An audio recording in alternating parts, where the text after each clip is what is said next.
பட இந்த நாளின் செய்தி நமக்கு உதவியாக இருக்க தேவன் நம்மோடு இடைப்பட அர்ப்பணித்து செபிப்போம்.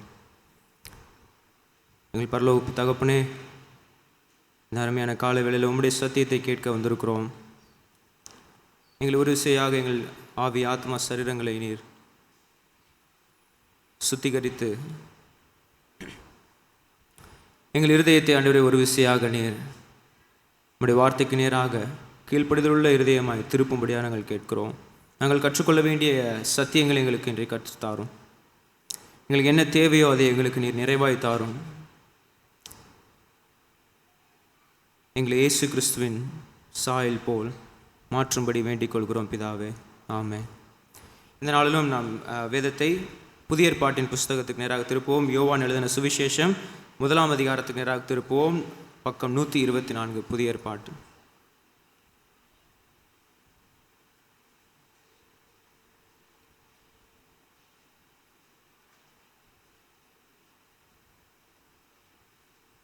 யோவான் எழுதின சுவிசேஷம் 1ஆம் அதிகாரம் இன்றைக்கி நாம் தியானிக்க போகிற வேத பகுதியாக இருக்குது. இந்த யோவான் எழுதின இந்த சுவிசேஷ புஸ்தகத்தை நான் பார்த்தோன்னா மற்ற சுவிசேஷ புஸ்தகங்களை மத்தேயு, மார்க்கு, லூக்கா இந்த 3 சுவிசேஷ புஸ்தகங்களை பார்க்கிலும் இந்த புஸ்தகம் ரொம்ப வித்தியாசமாக இயேசு கிறிஸ்துவினுடைய தெய்வத்துவத்தை மிகவும் உயர்த்தி காட்டக்கூடிய ஒரு புஸ்தகமாக காணப்படும். இன்றைக்கி பார்த்தீங்கன்னா இயேசு கிறிஸ்துவை பற்றி முழுமையாக நீங்கள் அறிந்து கொள்ளணும், இல்லை இயேசு அப்படின்ற ஒரு கடவுள் யார், அவர் எப்பேற்பட்ட ஒரு குணத்தை உடையவர்கள், எங்கிருந்து வந்தார், எப்படிப்பட்ட ஒரு வல்லமை வாய்ந்தவர் என்பதை யோவான் மிகவும் அழகாக மிக நேர்த்தியாக இந்த அவருடைய சுவிசேஷ புஸ்தகத்தில் அவர் எழுதியிருப்பார். மற்றும் 3 சுவிசேஷ புஸ்தகங்களும் ஒன்று போல இருக்கும். அங்கே இருக்கிற விஷயங்கள் இங்கேயும் இருக்கும். ரொம்ப எல்லாத்தையுமே ஒத்து போகிற காரியங்களாக இருக்கும். அது எல்லாமே இயேசு கிறிஸ்துவின் வாழ்க்கையை நீங்கள் பார்த்தீங்கன்னா வரலாறுலேருந்து ஆரம்பிச்சிருப்பாங்க. ஒரு ஆசிரியர் நேராக அவருடைய பணியிலேருந்து ஆரம்பித்திருப்பார். ஒரு ஆசிரியர் மிகவும் திட்டம் தெளிவுமாக அவருக்காக கொடுக்கப்பட்ட வேலையை கடிதமாக எழுதியிருப்பார். ஆனால் இந்த யோவான் இயேசுவினுடைய சீஷனா, இந்த 12 சீஷர்கள் இயேசுக்கு இருந்தாங்க இல்லையா, அந்த சீஷனில் ஒருவர் தான் இந்த யோவான். அவர் தான் இந்த புஸ்தகத்தை எழுதுகிறார். யாருக்கு எழுதுகிறார் அப்படின்னா, புதிதாக ரட்சிக்கப்படுகிற யூதர்கள் புதிதாக இயேசு கிறிஸ்துவை தங்கள் சொந்த இரட்சகராக ஏற்றுக்கொண்டு இயேசு கிறிஸ்துவினுடைய வழியில் அவருடைய போதனைகளை கேட்டு பின்பற்றி நடக்க, அந்த ஆசீர்வாதத்தை பெற்றுக்கொள்ள, சுகம் பெற, அப்படிப்பட்ட ஒரு வாழ்க்கையை வாழுகிற மக்களுக்காக யோவான் பத்மு தீவுக்கு போகிறதுக்கு முன்பதாகவே அவர் இதை எழுதி வைக்கிறார் எபேசுலேருந்து. அப்போது இந்த யோவான் செபதேவின் குமாரனாக இருக்கிறார். இவருடைய சகோதரன் யாக்கோபு, இவரும் இயேசு கிறிஸ்துவின் சீடர்கள் இல்லை ஒருவர். 2 பேர் அண்ணன் தம்பி இயேசுவின் சீடர்களாக இருக்கிறாங்க. இவங்க எங்கே இயேசு சந்திக்கிறாங்க அப்படின்னா, பேதுருவோடு சேர்ந்து அந்த படகுல முதல் சீஷர்களாக இயேசு அழைக்கிறார் இல்லையா, பேதுரு, யாக்கோபு, யோவான், இந்த 3 பேர் தான் முதல்ல அழைக்கிறார். இந்த 3 பேரும் இயேசுவோடு நெருங்கி பழகினவர்கள். ஆனால் இயேசுவோடு கடைசி வரைக்கும் இருந்தது யார்? இந்த யோவான். நம்ம இந்த புனித வெள்ளி ஆராதனையில் கூட ஒரு வார்த்தையை பார்த்தோம், இதோ உன் தாய், இதோ உன் மகன். அது யாரை குறித்து சொல்கிறாரா? இந்த யோவானை குறித்து தான் சொல்கிறார். இந்த யோவானுக்கு எழுதின சுவிசேஷம் கிபி 85 முதல் 90 இந்த 5 காலகட்டங்களில் எழுதப்பட்ட நூலாக ஆராய்ச்சியாளர்கள் சொல்கிறாங்க. இந்த நூலை அவர் எப்போ எழுதுகிறார் அப்படின்னா, இயேசு கிறிஸ்து வாழ்ந்து அவர்களோடு பயணித்து அற்புதங்களை செய்து அவர்கள் எல்லாத்துக்கும் ஒரு வேலையை பணியை கொடுத்து அவர் மரித்து எழுந்து உயிர்த்தெழுந்து பரலோகத்துக்கு போன பிற்பாடு கிட்டத்தட்ட 50-60 வருடங்களுக்கு பிற்பாடு யோவான் இதை எழுதுகிறார். நல்ல முதிர்ந்த ஒரு உணர்ச்சியோடு வேதத்தை நன்கு ஆழ்ந்து அனுபவித்து படித்து வார்த்தையில் பலப்பட்டவராக இந்த வார்த்தையை அவர் எழுதுகிறார். நீங்கள் பார்த்தீங்கன்னா இந்த யோவானுக்கு எழுதின சுவிசேஷம் என்ன நோக்கத்துக்காக எழுதப்பட்டது? எல்லா புஸ்தகமும் சும்மா எழுதிட மாட்டாங்க. ஏன்னா வேதத்தில் இந்த புஸ்தகம் இயேசு கிறிஸ்துவின் வரலாறை இல்லை இயேசு கிறிஸ்துவின் வாழ்க்கை எப்படி இருந்தது அப்படின்னு பயோகிராஃபியாக அது எழுதப்பட புஸ்தகம் இல்லை. இயேசு கிறிஸ்துவினால் நாம் பெறுகிற நன்மை என்ன, நாங்கள் எப்படி அந்த நன்மையை பெற்றுக்கொண்டோம், நாங்கள் பார்த்த சாட்சிகளை அவர்கள் எழுதுகிறார்கள். அதுக்குண்டான நோக்கத்தை அவரே எழுதுகிறார். யோவான் 20:31 இதை சொல்லுகிறது. யோவான் 20:30 இதற்காக தான் இந்த புஸ்தகம் எழுதப்பட்டது அப்படின்னு சொல்லுகிறார். இந்த புஸ்தகத்தை வாசிக்கிறவங்க இந்த நோக்கத்தையோடு வாசிச்சிங்கன்னா, இதை கற்றுக்கொண்டீங்கன்னா, இதை தியானித்தீங்கன்னா இந்த நோக்கம் உங்கள் வாழ்க்கையிலும் நிறைவேறும் அப்படின்ற ஒரு திட்டத்தோடு யோவான் எழுதுகிறார். என்ன? இயேசு தேவனுடைய குமாரனாகிய கிறிஸ்து என்று நீங்கள் விசுவாசிக்கும்படியாகவும், முதல் விசுவாசிக்கும்படியாகவும், விசுவாசித்த பின் அவருடைய நாமத்தினாலே நித்திய ஜீவனை அடையும்படியாகவும் இவைகள் எழுதப்பட்டிருக்கிறது. அதுக்கு முந்தின வசனம் இயேசு செய்தது நிறையா இருந்துச்சு, ஆனால் இவ்வளோதான் எங்களால் எழுத முடியுது. ஏன்? அன்னைக்கு அந்த காலகட்டங்களில் இன்றைக்கி எடுக்கிற மாதிரி ஈஸியாக ஜெராக்ஸோ இல்லை பிரிண்ட் அவுட்டோ ஈஸியாக ரொம்ப எழுத முடியலை, எடுக்க முடியாது. ஏன்னா ரொம்ப, ஆனால் முக்கியமான நிகழ்வுகளை ஆவியானவர் யோவானோடு இடைப்பட்டு இயேசு கிறிஸ்துவை இப்படி தான் மக்களுக்கு கொண்டு போய் சேர்க்கணும் அப்படின்னு சுவிசேஷத்தை அவர் எழுதியிருக்கிறார் அழகா. அதை நாம் வாசிக்க போகிறோம். இந்த யோவான் 1ஆம் அதிகாரம் 1லேருந்து 18 வசனம் வரைக்கும் இன்றைக்கி நம்ம தியானிக்க போகிறோம். எடுத்தவங்க என்னோட சேர்ந்து வாசிங்க. யோவான் 1ஆம் அதிகாரம் 1லேருந்து 18 எல்லாரும் சேர்ந்து வாசிப்போம். ஆதியிலே வார்த்தை இருந்தது, அந்த வார்த்தை தேவனிடத்தில் இருந்தது, அந்த வார்த்தை தேவனாய் இருந்தது. அவர் ஆதியிலே தேவனோடு இருந்தார். சகலமும் அவர் மூலமாய் உண்டாயிற்று. உண்டானதொன்றும் அவராலே அல்லாமல் உண்டாகவில்லை. தேவனால் அந்த ஒளி இருளில் பிரகாசிக்கிறது, இருளானது அதை பற்றி கொள்ளவில்லை. 6வது வசனம், தேவனால் அனுப்பப்பட்ட ஒரு மனுஷன் இருந்தான், அவன் பெயர் யோவான்.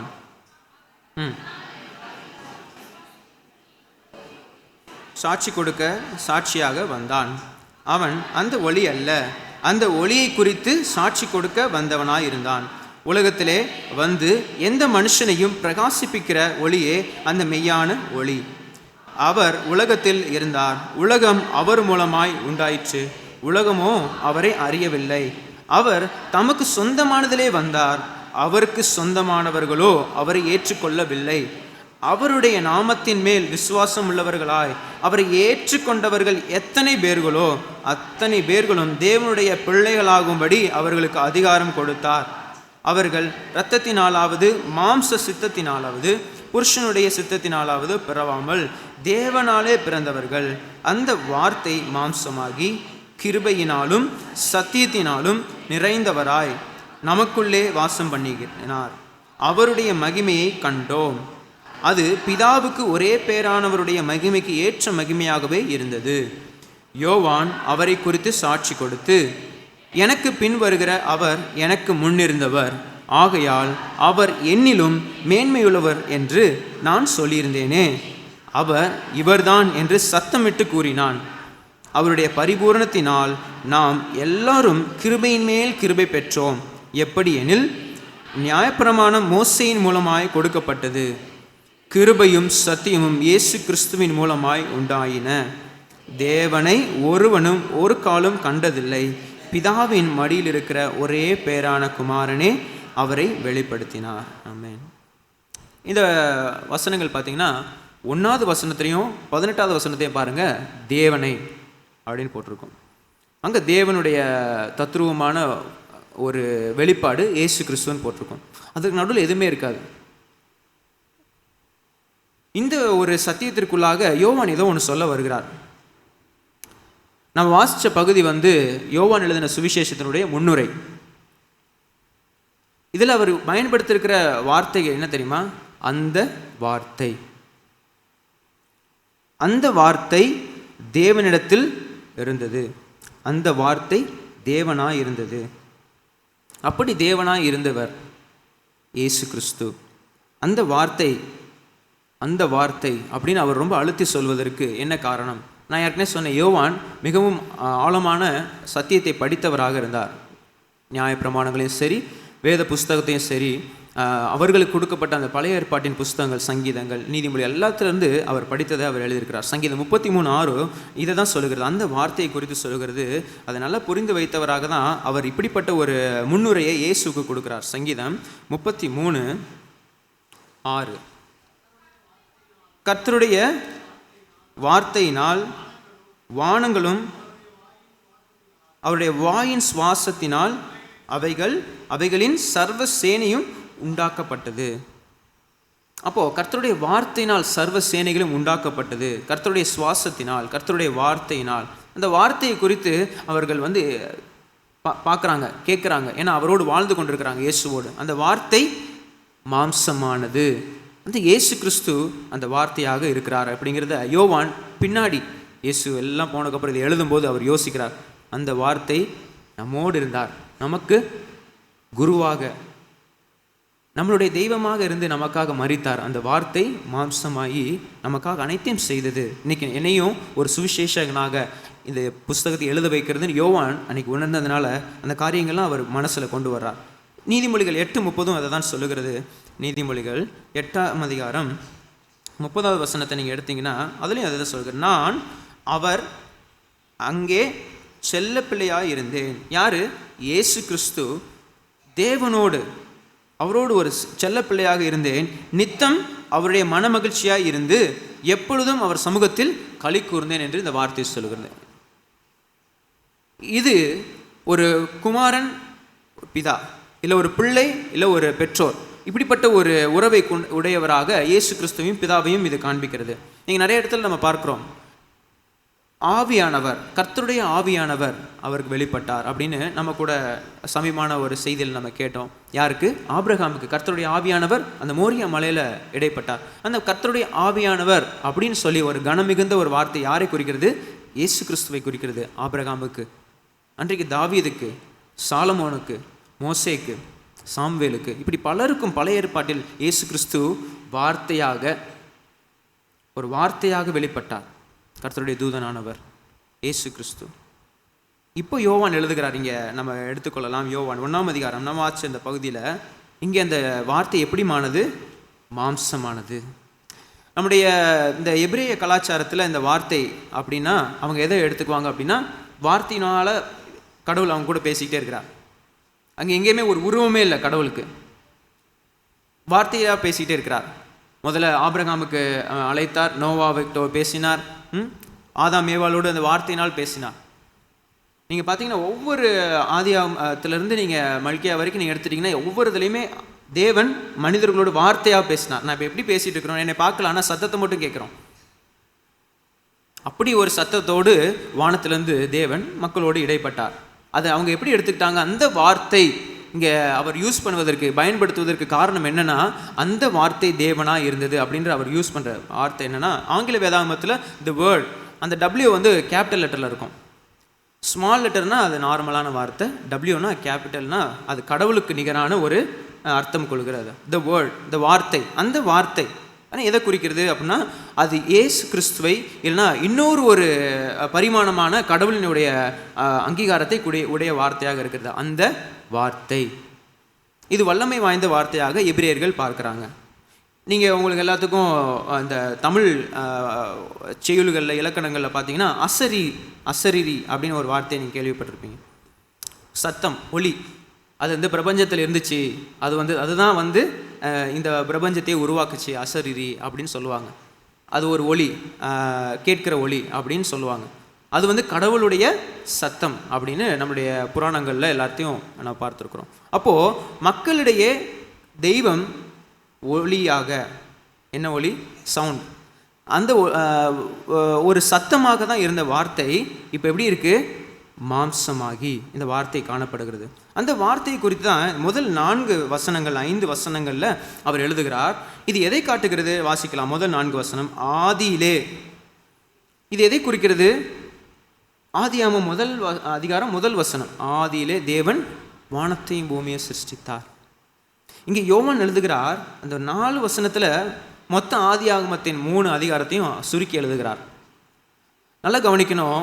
அன்றைக்கு படைத்த பிதா, குமாரன், பரிசுத்த ஆவியான் உருவாக்கின அந்த உலகமானது மிக நேர்த்தியாக பரிபூர்ணமாக இருந்தது. ஆனால் அது மனிதர்களுடைய கீழ்ப்படியாமையினால், பாவத்தினால் முழுமையாக கரைப்பட்டது. இவ்வளவு கஷ்டங்கள், வேதனைகள் நிறைந்த ஒரு வாழ்க்கையை நாம் சந்திக்க நேரிட்டது. ஆனால் இன்னைக்கு யோவான் ஒரு புதிய ஒரு உலகத்தை நமக்கு கொடுக்குறார். அந்த 4 கோடுகள் உள்ள ஒரு படத்தை நீங்கள் பார்த்துருப்பீங்க, நம்ம இருந்தால் நீங்கள் போடுங்க. அதில் இந்த தீமை நிறைந்த உலகத்திலேருந்து இயேசுவானவர் ஒரு புதிய உலகத்தை நமக்கு காண்பிக்கிறார். அதுதான் என்னது? பரலோக ராஜ்யம். அந்த ராஜ்யத்தை தான் இங்கே யோவான் எழுதுகிறார். ஆதியிலே வார்த்தை இருந்தது. நாம் ஒரு நாள் மறந்து போனோம், இந்த இயேசு கிறிஸ்துவ யார் என்று தெரியல, உண்மையான தேவன் யார் என்று தெரியல, உண்மையான தேவனுடைய சத்தம் அதை நாம் கேட்காமல் இருந்தோம். இன்றைக்கும் நிறைய பேர்ட்ட உங்கள்கிட்ட கேட்டோம்னா, ஆண்டவருடைய சத்தத்தை ஒரு நாள் நீங்கள் உள்ளத்தை உணர்ந்து இந்த தேவனுடைய ராஜ்யத்திற்குள்ளாக நீங்கள் வந்தீங்க. தீமை நிறைந்த உலகத்திலிருந்து நாம் வேறு பிரிக்கப்பட்டு இன்னைக்கு தேவனுடைய ராஜ்யத்தின் பிள்ளைகளாக நாம் வாழ்ந்து கொண்டு இருக்கிறோம். அதுதான் இங்கே யோவான் ஆரம்பிக்கிறார். எப்படி? ஆதியிலே வார்த்தை இருந்தது, அந்த வார்த்தை தேவனிடத்தில் இருந்தது, அந்த வார்த்தை தேவனாய் இருந்தது. அது எப்பொழுதும் அது தேவனாய் இருக்கிறது. அதற்கு பிற்பாடு அவர் சொல்கிறார், அவர் ஆதியிலே தேவனோடு இருந்தார். யாரு? அந்த வார்த்தை. இன்றைக்கு செய்தியின் தலைப்பு அந்த வார்த்தையின் மேன்மை, த மேஜஸ்டி ஆஃப் த வேர்ட். அந்த வார்த்தையின் மேன்மையை குறித்து நம்ம இன்னைக்கு கற்றுக்கொள்ள போகிறோம். அந்த வார்த்தையின் மேன்மை என்ன? இயேசு கிறிஸ்து தான் அந்த வார்த்தையாக இருக்கிறார். அந்த வார்த்தையின் மேன்மை என்ன? நிறைய நேரத்தில் நம்ம வார்த்தைகளை நம்ம கேட்கிறோம், பலருடைய பேச்சை கேட்குறோம். இப்போல்லாம் நீங்கள் நிறைய கேட்பீங்க. இது தேர்தல் காலம், நிறைய வாக்குறுதிகள், நிறைய பேச்சுக்களை நீங்கள் கேட்பீங்க. நல்லா பேசுகிறாங்க, நல்லா சொல்கிறாங்க, கனவு திட்டங்கள்லாம் நிறைய சொல்கிறாங்க. நம்ம பார்த்ததை ரொம்ப மெய்சில் இருக்க மாதிரி நிறைய பேசுகிறவர்களாக இருக்கிறாங்க. ஆனால் உண்மையிலே அது நடைமுறைப்படுத்தப்படுமா? இல்லை மறுபடியும் அது நம்ம எப்படிப்பட்ட ஒரு இதில் நம்ம இருப்போம் அப்படிங்கிறது ஒரு கேள்விக்குறி இல்லையா? அப்போது வார்த்தைகளை கேட்கும்போது ஒரு சிலருக்கு புன்முறுவல் வரும், நல்லா சிரிப்பாங்க. பேசினோன்னு என்ன ஆயிடுவாங்க, 1000 வாட்ஸ் பல்ப் எரியிற மாதிரி மூஞ்சி பிரைட்டாக எரியும் ஒரு சிலருக்கு. ஒரு சில வார்த்தைகள்லாம் கேட்கும்போது, மகளிருக்கு உண்டான ஒரு திட்டங்கள்லாம் வரும்போது எல்லாருக்கும் எப்படி இருக்கும்? ரொம்ப சந்தோஷமாக இருக்கும். அப்போது வார்த்தை ரொம்ப பவர்ஃபுல்லானது. தமிழில் கூட ஒரு பழமொழி இருக்குல்ல, ஒரு வார்த்தை கொல்லும், ஒரு வார்த்தை வெல்லும். வார்த்தை ரொம்ப முக்கியமானது. வார்த்தையை ஜாக்கிரதையாக பயன்படுத்தணும்னு சொல்லுவாங்க. அதே மாதிரி வார்த்தை ரொம்ப வல்லமை வாய்ந்தது. ஆனால் நம்ம பார்த்து கொண்டிருக்கிற இந்த வார்த்தை எப்படிப்பட்டது என்பதை நாம் இன்னைக்கு காலை வேளையில் நம்ம கற்றுக்கொள்ள போகிறோம். அந்த வார்த்தையை நாம் பற்றிக்கொள்ள போகிறோம். அந்த வார்த்தையை தான் நம்ம இனி கேட்க போகிறோம். அந்த வார்த்தைக்கு நாம் கீழ்ப்படிய போகிறோம். அந்த வார்த்தையின் மேன்மைகளை குறித்து இந்த காலை வேளையில் யோவானுக்கு எழுதின சுவிசேஷம் 6வது வசனத்திலிருந்து 9வது வசனம் வரைக்கும் படிக்கலாம். அதற்கு முன்பதாக அந்த வார்த்தையை பற்றினதான ஒரு துவக்க உரையை அவர் எழுதும் பொழுது புதிய படைப்பை அவர் படைத்து நம்ம கையில் அந்த வார்த்தையை என்ன பண்ணுறார், நம்ம வாழ்க்கையில் அவர் துவங்குகிறார். 3வது வசனம் பாருங்க, சகலமும் அவர் மூலமாய், இயேசு கிறிஸ்துவின் மூலமாய், அந்த வார்த்தையின் மூலமாய் உண்டாயிற்று, உண்டானதொன்றும் அவராலே அல்லாமல் உண்டாக்கப்படவில்லை. அப்படின்னா என்ன அர்த்தம்? இயேசு கிறிஸ்து இல்லாமல் எதுவுமே உருவாக்கப்படவில்லை, உண்டாகவில்லை. நீங்கள் பார்க்குற எல்லாமே அவரால் உண்டாக்கப்பட்டது. ஆமென். அது எத்தனை பேர் விசுவாசிக்கிறீங்க? ஏன் அப்படின்னா, நான் இது ஏன் கேட்குறேன் அப்படின்னா, நிறைய பேர் அது அதுவாக உருவாயிருச்சு இந்த உலகம். அது ஏதோ 2 கோள்கள் உரசி பிக் பேங் பண்ணி அது பெருசாக ஒரு இதாகிடுச்சுன்னு ஒரு தியரிலாம் நிறைய இருக்குது. நிறைய கதைகள், நிறைய புனை கதைகள், நிறைய கட்டுக்கதைகள். இப்படி தான் உலகம் உருவாயிடுச்சு. அதுவாக உருவாயிடுச்சியா? அப்படியே ஒரு நுண்ணுயிரிலேருந்து எல்லாருமே அப்படியே வளர்ந்து இன்றைக்கி குரங்குலேருந்து மனுஷன், இது கடைசியாக. இனி எவ்வளவோ ஆயிரக்கணக்கான மில்லியன் கணக்கான நம்மகிட்ட அடுத்து இன்னொரு ஒரு உயிரினம் பருவம் அப்படின்லாம் சொல்கிறாங்க. அதை நம்பினீங்கன்னா அவரால் உண்டாகிறது அப்படின்றது நம்மளுக்கு நம்ம நம்ப முடியாது. ஆனால் நம்ம இயேசு கிறிஸ்து தான் எல்லா படைப்பிற்கும் காரணர், அவர் தான் எல்லாத்தையும் படைச்சிருக்கிறாரு அப்படின்னு விசுவாசிச்சிங்கன்னா இந்த வார்த்தைக்கு நீங்கள் என்ன பண்ணுவீங்க? மேன்மை செலுத்துவீங்க, கனத்தை செலுத்துவீங்க, மகிமை செலுத்துவீங்க. அவருடைய ஜீவன், 4வது வசனம், அவருக்குள் ஜீவன் இருந்தது. உண்டாக்கினவருக்குள்ள தான் ஜீவன் இருக்கிறது. உண்டாக்கப்பட்டது அவர் இல்லாமல் ஜீவனோடு வாழ முடியாது. இயேசு கிறிஸ்து இல்லாமல் இந்த படைப்பு ஜீவனோடு வாழ முடியாது. அது வேர் பிடுங்கப்பட்ட மரத்தை போல, செடியை போல தான் காணப்படும். இன்றைக்கி நம்ம வாழ்க்கையில் இருள், பாவம், இந்த உலகத்தில் வாழ்கிற மக்கள் இயேசு கிறிஸ்துவோடு இணைக்கப்பட்டாமல் இருக்கிறதுனால தான் ஜீவனற்று இருக்கிறார்கள். ஜீவன் என்பது நித்திய ஆக்கினைக்கு தப்பப்பட்டு பரலோக ராஜ்யத்துக்கென்று சேர்க்கப்பட்ட ஒரு வாழ்க்கையை குறிக்கிறது. உயிர் இருக்கும், ஆனால் உள்ளக்க உண்மையான ஜீவன் இருக்காது. ஒரு இருதயத்தில் ஒரு மகிழ்ச்சி இருக்காது. உயிரோடு இருப்பாங்க, ஆனால் பலனே இருக்காது. அவங்க வாழ்க்கையில் சந்தோஷம், சமாதானம் நிறைவாக காணவே முடியாது. ஏதோ வாழ்க்கை ஓடுது. இப்படிப்பட்ட வார்த்தைகளை தான் நம்ம அவங்க வாயிலிருந்து நம்ம கேட்க முடியும். 4வது வசனம் தான் சொல்லுது, அவருக்குள் ஜீவன் இருந்தது, அந்த ஜீவன் மனுஷருக்கு ஒளியாய் இருந்தது. இந்த வார்த்தை ஒவ்வொருடைய வாழ்க்கையில் ஒளியாக இருக்கிறது. இந்த 5வது வசனம் சொல்லுகிறது, அந்த ஒளி இருளிலே பிரகாசிக்கிறது, இருளானது அதை பற்றி கொள்ளவில்லை. இருளை அந்த வெளிச்சம் மேற்கொள்ளுகிறது, ஜெயம் கொள்ளுகிறது. இருள் அதை பற்றி கொள்ள முடியாது. ஜீவனற்ற வாழ்க்கை இருளை பற்றி கொள்ள முடியாது. எனக்கு வேண்டாம் இல்லை, இருள் நிறைந்த வாழ்க்கை இருந்துச்சுன்னா அந்த இடத்துல வெளிச்சம் வராது. உதாரணத்துக்கு ஒரு கண்ணாடி ஒரு பவுல் இங்கே வைக்கிறோம். அந்த கண்ணாடி பவுல் இருக்கலாம், ஆனால் அதுக்குள்ளே ஒரு லைட்டு உள்ள ஒரு மெழுகுவத்தி உள்ளக்க நம்ம பொருத்தி வைக்கிறோம் அப்படின்னா அந்த கண்ணாடிக்குள்ளே அது என்ன இருக்கும், நல்லா ஜுவாலையாக எரிந்து கொண்டிருக்கும். அந்த வாழ்க்கை அந்த ஜாடியை பார்க்கும்போது நம்மளுக்குள்ள ஒரு நல்ல ஒரு அலங்கார பொருளாக இருக்கும். அதே போல தான் நம்முடைய வாழ்க்கை வெறுமையான ஒரு கண்ணாடி ஒரு பாத்திரம் போல தான் காணப்படுகிறது. அந்த வாழ்க்கைக்குள்ளே என்ன வரணும், அந்த ஒளி இருளில் பிரகாசிக்கிறது, ஆனால் இருளானது அதை பற்றி கொள்ளவில்லை அப்படின்னு அவர் எழுதுகிறார். ஏன் இதை சொல்லுகிறார் அப்படின்னா, அன்னைக்கு இருந்த மக்களும் இன்னைக்கு இருக்கிற மக்களும் ஒரே போல தான் இருக்கிறாங்க. இருளை தேடி வெளிச்சத்தை தேடாதபடி இருளை தேடி ஓடுகிற மக்களுக்காக தான் அவர் சொல்லுகிறார், இருள் அதை பற்றி கொள்ளவில்லை, இருளால் பற்றி கொள்ள முடியாது. நீங்கள் நல்ல பிளாக் பெயிண்ட் அடித்து அதில் நீங்கள் டார்ச் அடித்து பாருங்கள், அது வாங்க மட்டும்தான் செய்யும், அது ரிஃப்ளெக்ட் பண்ணவே பண்ணாது.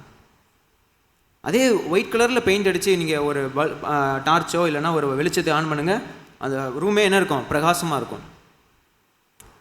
அப்போது இருள் அந்த வெளிச்சத்தை என்ன பண்ணாது, பிரதிபலிக்காது. நம்முடைய வாழ்க்கையில் ஒரு வெளிச்சம் வரணும் அப்படின்னா நம்ம முதல்ல எப்படி இருக்கணும் அப்படிங்கிறத இன்றைக்கி நான் பார்க்க போகிறோம். ஒரு 3 காரியங்களை நாம் தியானிக்க போகிறோம். அந்த வார்த்தையின் மேன்மையை குறித்து, அந்த வார்த்தை நமக்குள்ளே மேன்மையாக காணப்பட்டால், அந்த வார்த்தை நமக்குள்ளே செயல்பட்டால், வெளிச்சமாக அந்த வார்த்தை நமக்குள்ளே பிரகாசமாக எரியணும்னா நம்ம என்ன செய்யணும், எப்படி நம்ம வாழலாம், எப்படி நம்ம தேவனுக்கென்று நாம் கனி கொடுக்க முடியும் அப்படின்னா 3 காரியங்கள். முதல் விஷயம் 6வது வசனத்திலிருந்து 9வது வசனம் வரைக்கும் நம்ம வாசிப்போம். தேவனால் அனுப்பப்பட்ட ஒரு மனுஷன் இருந்தான். என்னோட சேர்ந்து வாசிங்க. அவன் பேர் யோவான். அவன் தன்னால் எல்லாரும் விசுவாசிக்கும்படி அந்த ஒளியை குறித்து சாட்சி கொடுக்க சாட்சியாக வந்தான். அவன் அந்த ஒளி அல்ல, அந்த ஒளியை குறித்து சாட்சி கொடுக்க வந்தவனாய் இருந்தான். உலகத்திலே எந்த மனுஷனையும் பிரகாசிப்பிக்கிற ஒளியே அந்த மெய்யான ஒளி. இங்கே இந்த யோவானை பற்றி இந்த யோவான் யார் அப்படின்னா, யோவான் ஸ்நானகன், இயேசு கிறிஸ்துவனுடைய உறவினர். இயேசுவிற்காக ஒரு வழியை ஆயத்தம் பண்ண தீர்க்க தரிசனமாக அனுப்பப்பட்ட ஒரு ஊழியன். இவர் என்ன பண்ணுறார், யோர்தான் ஆற்றங்கரையில் பலருக்கும் ஞானஸ்தானத்தை கொடுத்து, மனம் திரும்புதலுக்கென்று ஞானஸ்தானத்தை கொடுத்து, தேவனுடைய ராஜ்யத்துக்கென்று அவர்களை ஆயத்தப்படுத்தி கொண்டே இருக்கிறார். பல பேர் அவர்கிட்ட ஞானஸ்தானம் எடுக்கிறாங்க, இயேசுக்கிட்ட போகிறாங்க, நித்திய ராஜ்யத்துக்கென்று அவர்கள் ஆயத்தப்படுத்தப்படுறாங்க. இந்த பணியை செய்வதற்கு தான் யோவான் ஸ்நானகன் அனுப்பப்பட்டார். உதாரணத்துக்கு உங்களுக்கு சொல்லணும்னா, இந்த கம்பெனிக்குள்ளே போகணுன்னா உங்களுக்கு இந்த ஐடி கார்டு வேணும். இந்த ஐடி கார்டை நான் என்ன பண்ண தருவேன், பிரிண்ட் பண்ணி உங்களுக்கு உங்கள் பேரை நீங்கள் இந்த வந்தீங்கன்னா எனக்கு வேணும்னு நீங்கள் கேட்டிங்கன்னா உங்களுக்கு என்ன பண்ணுவேன், இந்த ஒரு அடையாள அட்டையை நான் உங்களுக்கு கொடுப்பேன். நீங்கள் என்ன பண்ணலாம், இந்த கம்பெனிக்குள்ளே போகலாம். அந்த அடையாள அட்டையை ஆயத்தப்படுத்தி அவர்களுக்கு கொடுக்குற பணி தான் யார், யோவான் ஸ்நானகனுடைய பணி. அந்த கம்பெனிக்குள்ளே அவங்கள கொண்டு அவங்களுக்கு வேலை கொடுத்து அவங்களை நல்வழிப்படுத்துவது யாருடைய வேலை, இயேசு கிறிஸ்துவாகிய ஒளியினுடைய வேலை. இந்த பணியை செய்வது யார், இந்த அடையாள அட்டையை போன்ற ஞானஸ்தானத்தை கொடுத்து அவர்களை ஆயத்தப்படுத்தும் பணி யார் செய்துட்டு இருக்கிறார், இந்த யோவான் ஸ்நானகன். அவரை குறித்து தான் 6லேருந்து 9 வசனம் வரைக்கும் பார்க்கிறோம். தேவனால் அனுப்பப்பட்ட ஒரு மனுஷன் இருந்தான். அவன் தேவனால் அனுப்பப்பட்டதனால் அவன் பேர் யோவான். அந்த தேவனால் அனுப்பப்பட்ட யோவான் அவர் சொல்லுகிறார், அவரை குறித்து சொல்லுகிறது பாருங்கள், 7வது வசனத்தை கவனிங்க. அவன் தன்னால் எல்லாரும், நல்லா கவனிங்க, யோவானால் எல்லாரும் விசுவாசிக்கும்படி அந்த ஒளியை குறித்து சாட்சி கொடுக்க சாட்சியாக வந்தான். உங்களை தேவன் அழைச்சிருக்கிறார், உங்களை தேவன் அவருக்கென்று பிரித்தெடுத்திருக்கிறார் அப்படின்னா அந்த வார்த்தை நமக்குள்ள சிறந்த சாட்சியாக வாழ உதவி செய்யும். ஆமென். நீங்களும் நானும் அவருக்காக சிறந்த சாட்சியாக வாழ்வது தான் அந்த வார்த்தையை நமக்குள்ள கிரியை செய்கிற முதல் வேலை. ஆமென்.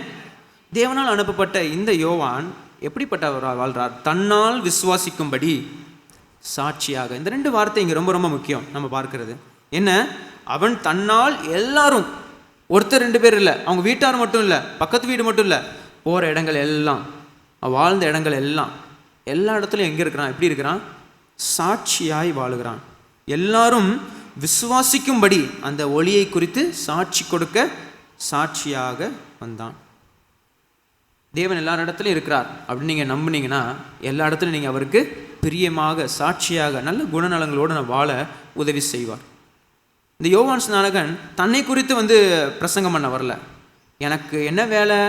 இயேசு கிறிஸ்துவை நான் அவரை பற்றி அவரை குறித்து சுவிசேஷத்தை நான் பிரசங்கிக்கவும் அவருக்காக வழியை ஆயத்தம் பண்ணவும் நான் வந்திருக்கிறேன் அப்படின்னு சொல்லி யோவான் மிகவும் தெளிவுள்ளவராக இருந்ததுனால தான் அவருக்கு மகிமை செலுத்த ஒவ்வொரு நாளும் தாழ்மையாய் நம்ம சொல்கிறார். பார்த்தீங்களா, அவர் பாதரட்சைகளை அவருக்கு கூட நான் பாத்திரன் அல்ல, அவருக்கு பணிவிடை செய்வதற்கு நான் பாத்திரன் அல்ல, ஞானஸ்தானம் கொடுப்பதற்கு உங்களால் நான் ஞானஸ்தானம் பெறணும். இயேசுவே, நீங்கள் என்கிட்ட வரலாமா? அப்போது ஒரு தாழ்மையுள்ள இருதயத்தினுடைய ஆண்டவர் ஒரு சாட்சியுள்ள வாழ்க்கையை வாழ உதவி செய்வார். சிறந்த சாட்சியாக வாழ நாம் என்ன பிரயாசம் எடுக்கிறோம்? நம்ம வாழ்க்கையில் ஸ்கூலுக்கு போகலாம், நீங்கள் காலேஜுக்கு போகலாம், வேலைக்கு போகலாம், நீங்கள் உங்கள் பணிஸ்தலங்கள் எங்கே இருந்தாலும், தொழில் ஸ்தலங்கள் எங்கே இருந்தாலும் நீங்கள் சிறந்த சாட்சியாக வாழ முடியும். ஆமென். எத்தனை பேர் நம்புறீங்க? நீங்கள் நம்புனீங்கன்னா நிச்சயமாக உங்களால் வாழ முடியும். ஏன்னா தேவனுடைய வல்லமை வார்த்தை நமக்குள்ளே கிரியை செய்கிறது. அந்த வார்த்தைக்காக நீங்கள் என்ன பண்ணுவீங்க? ஒவ்வொரு நாளும் வாஞ்சிப்பீங்க. ஆண்டவருக்குள்ளே நம்ம இருக்கும்போது ஆண்டவர் நம்ம கூட என்ன பண்ணுவார்? ஒவ்வொரு நாளும் பேசுவார்.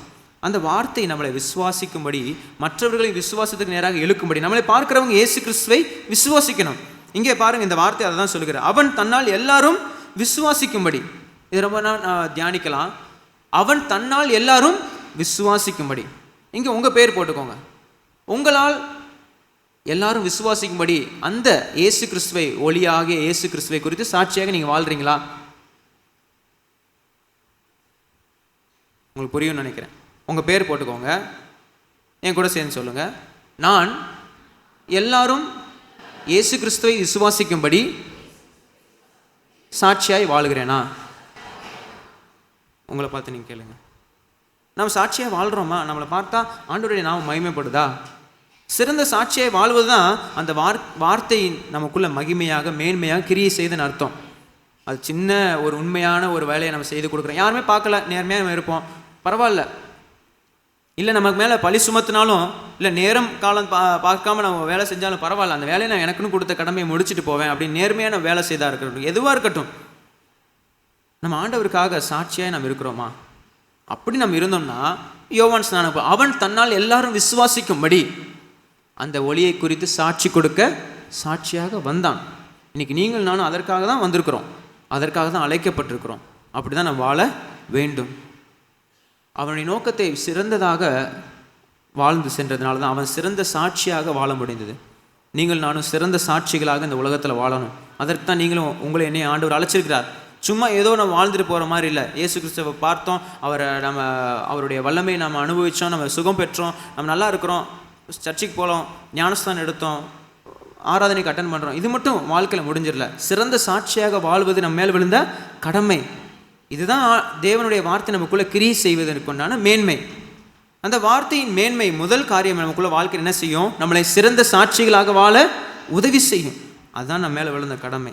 ஏன் சாட்சியாக வாழணும்? இந்த கேள்விக்கு நம்ம பதில் சொல்லணும். நீங்கள் யோசிச்சு பாருங்கள், நான் ஏன் சாட்சியாக வாழணும்? நான் நல்லா இருக்கேன், நான் 3 நாள் நல்லா சாப்பிட்றேன், தொழில் இருக்குது, சம்பாத்தியம் இருக்குது, நான் உண்டு என் வேலை உண்டு நான் இருந்துடலாம்ல. இதுக்கப்புறம் கடவுள் எனக்கு வேணுமா? இல்லை நான் சாட்சியாக வாழணுமா? இந்த மாதிரி கேள்வி எல்லாருக்கும் இருக்கும். நம்ம வெளியே வேணால் காட்டாமல் இருப்போம். பல நேரத்தில் சோர்வுகள் மூலமாக இந்த கேள்விகள் எழுப்பப்படணும் உள்ளத்தில். நான் ஏன் சாட்சியாக இருக்கணும்?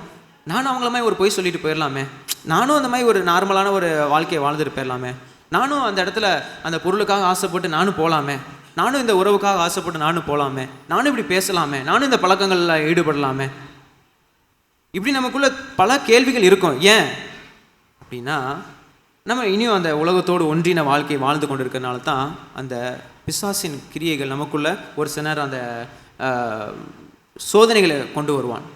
அப்போது தேவன் நமக்கு என்ன சொல்லியிருக்கிறார்? நான் சிறந்த சாட்சியாக வாழ வேண்டும், நான் ஆண்டவருடைய பிள்ளை, நான் தேவனுக்காக தெரிந்து கொள்ளப்பட்ட ஒரு ஒளியின் பாத்திரம், அவர் எனக்குள்ளே இருக்கிறார். அதனால தான் அவர் முன்னாடியே எழுதுகிறார் 4வது வசனம், அவருக்குள் ஜீவன் இருந்தது, அந்த ஜீவன் மனுஷருக்குள் ஒளியாய் இருந்தது, மனுஷனுக்குள் ஒளியாய் இருக்கிறது, அதனால தான் நான் சாட்சியாக வாழ வேண்டும்.